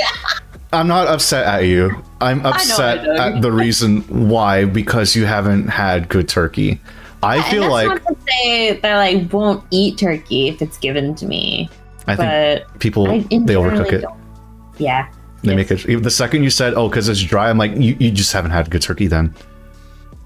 Because like it can be juicy, but for some reason, like a lot of Thanksgiving dinners I've gone to when I was younger, they'll put that shit in there for 6 hours and it's dry as hell. You need the gravy for it to get juicy. Yeah, I love gravy. Oh. Gravy, let's go. Oof. I don't remember if we talked about this before on like a previous stream of yours, but have you had like any like fast food mashed potatoes? Okay, KFC? Yeah, like KFC, Popeyes. I wanted to see what you think would be the best gravy out of all of them. So like Popeyes, KFC, even Church's Chicken, God forbid. But I don't know that one, but Popeyes for me. Yeah. Yeah, I just think Popeyes is delicious. I think it depends on the mood for me, because the Popeyes is more of like a Cajun flavor. Whereas the gravy in KFC is just like, it's brown beef gravy. Yeah. It's got gravy in it. That's it. Yeah, gravy's good. That's another. Ooh, you talking about ramen earlier? How that's your favorite food? Or one of your favorite kinds? Yeah, I love it's your go-to. like a chashu bowl. Ooh, okay. Like a chashu bowl with fried rice and sushi mayo. Yeah, let's go. Interesting. Okay. Yeah, that's like one of my favorite like meals. Yeah. So not really like a poke bowl or whatever, but but I love sushi as well. Oh, what's your go-to sushi? Salmon avocado roll. Salmon, that's what's up. That's a good one. Yeah. Hell yeah. You can't go wrong with that. Avocado and sushi, you cannot go wrong with it. No, it's you can't go wrong with it. Yeah. Do you ever have like I'm sorry. I love food and I just want an excuse to talk about food. So it's okay. I'm here for it. But you ever had like a deep fried sushi roll? Yes, I have. They're amazing. Oh my god. I feel like they sound better on paper. Maybe I haven't had the good one. You haven't had the right one. Just like how you haven't had the right turkey. That's crazy. See? That's crazy. Funny how that works. Oh man, no, like somehow if you ever get to try my cooking, I gotta make you turkey just so I could change your mind. Let's go, please. Because I feel like if you have a turkey that's not overcooked and it's still juicy, it's changes your mind. Yeah, it changes your mind. Don't get me wrong, I won't go out on my way for it, but because it's the same stigma, like you said, like, oh, it's always dried out. It's because they overcooked it. Everyone always overcooks it. I just prefer, like, honestly, my preferred protein is pork. So I prefer, like my grandmother always made, like, ham for Thanksgiving instead of turkey. Yeah, like a big holiday ham, like the huge ass, like the slices and stuff. Yeah, the honey ham. Yeah, those are good too. Yeah. Yeah. So I just didn't have a lot of turkey growing up. I think that's a good substitute though, like a big, ham. Yeah, I just really love ham. Would it be with like the pineapples and cherries? No, my grandmother would make her own kind of mix and glaze and do it herself. What would she put? Sometimes instead of like honey ham, she would get her own. She'd make an orange glaze. Orange, okay. Yeah, it was interesting. It was amazing. It's good stuff. Ugh. I think I'm gonna try that whenever Thanksgiving comes up. I'll see. I'm gonna look online to see if I can find one that's similar to her. That's recipe. similar, yeah. Yeah, and I'll send it to you. Because like pineapple is like a common one I see of like they put like the pineapple rings on the outside of the ham and let the juices, But orange, that's interesting. Yeah, it was like a really light orange glaze. It was yeah. It didn't like you couldn't really taste it, or I mean, like it wasn't overpowering, It wasn't like the consistency is more liquidy than it is like. I see. So it's not as powerful. Okay, I'm sorry. I don't mean to cut this short. I gotta get food. Yeah, no, that's okay. Don't worry. We're talking about food, and like I'm hungry. You're hungry. Like it's all good. Wait. Okay. What is the best, in your opinion? What's the best like burger fast food? Oh shit! Like fast food chain. Oh man, if you eat fast food, because not everyone does, because like we all know it's like really shitty for you, so not a lot of people do it. Honestly, I'm gonna get so much hate for this one, but I just don't really care. I don't know if it's because like no, that's not a hot take. No. Like McDonald's hamburgers, like plain with just some mayonnaise, lettuce, and onions and honey mustard. I'm fine. Oh, as in like you'll settle for that, not that you go out of your way for it. Yeah, I'm just like, but I don't know of any fast food place that I'm not a big burger person though. I guess. That's understandable. But, I'm not huge on burgers. On burgers? I used to be really big into them, but like I think I have to be in the mood for them. Yeah, same. Like right now. Too. I think I went to the gym earlier today. I could treat myself with a burger. You can treat yourself? Yeah, I could treat myself with a burger. Do it. Oh, we have to go to Lala's house apparently. Yeah, we gotta go to Lala's. All right. Well, I mean, if they make us burger and turkey. Yes. Oh wait, yeah, Lala. Now that you're here, what is with this turkey taco? Yeah, the turkey like taco soup, Lala. Turkey taco soup? I think that's what it is. That's a sentence. What is that? The turkey soup, Lala, that you say is amazing. That you love. What am I thinking of? I know that we put you on the spot. Yeah, because like when you said that earlier, I was like, the what now? Chicken tortilla soup. That one. Girl. Don't look at me. What the fuck? Don't look at me! I'm sorry. Turkey meatball and kale. Is that what you're thinking of instead? It might have been. Because I've had something kind of like that where it was like ground turkey with kale and like rice on the side. It was like sounds so good. It was like meal prep kind of thing. It was really good. Yeah. Yeah. I make so much soup. Make me some. Okay. I think it sounds like we're about to get food. Okay. I think me and you are both super hungry. Yes. But, yeah, please check out Dying. They're a good friend of mine. They stream every single day. They are on day 180 something out of 365. They're halfway through their little challenge there. They do a lot of cozy chatting streams. Every now and then some Apeps Legos. Some other games as well too, but mostly just a nice, good, cozy, chatting, co-working kind of stream. It's good if you want to do some work on the side. It's really awesome. It's fun. So yeah, definitely check out the Twitter and the Twitch. Thank you so much for wanting to do this, by the way. I really Thank appreciate you for it. having me. Yeah, I hope you had a good It's been time. lovely. Absolutely. I hope the little Nardwar bit you got to, your mind was blown. I love It your made me reaction. laugh so Your much. reaction to the first one. You're like, what? I'm like, oh hell yeah, that's what I was waiting for. That's what I was waiting for. His name is John C. How do you feel about that? You're dying. We have to know. I was looking. My voice is perfect though. Before we did this though, I was looking for a VTuber asset of like the same kind of like I forget what it's called. It's like a Scottish something hat. Like the it's almost like a beret. Almost. Yeah, kind of like a beret. I was like looking for a free asset real quick so I could slap that on while we were doing that. you gotta find one. Yeah. You gotta find one for the future. I'll just like hand you records of like childhood songs that you listen to, and you're like, what? How do you know this? How do you know this? Yes. What the fuck? Uh-oh, we're getting ready to rise. Oh no, not like this. Oh no, we're about to. Undyne, thank you so much for. Wait, yeah, I did. Reading's hard, but Undyne, thank you so much for raid. Unfortunately, we're about to end the show, but I hope you had fun dying. It was a pleasure to have you on the show. Absolutely. It was like the Undyne lore. I had so much appreciation for it. Oh, thank you. Like hearing your memories and stuff and your upbringing. It was very heartwarming to hear. Oh, I'm so glad. What started out as like a Nardwar bit of talking about your childhood ended up being like, no, I want to know more. This is very heartwarming. Like, what the fuck? Oh, let's go. Yeah, hearing stuff and like, like your memories and how you hold your grandparents in such high regard. Like, it is so like, oh, the amount of times I had my hand on my heart whenever you would tell a story. Oh, let's go. Yeah.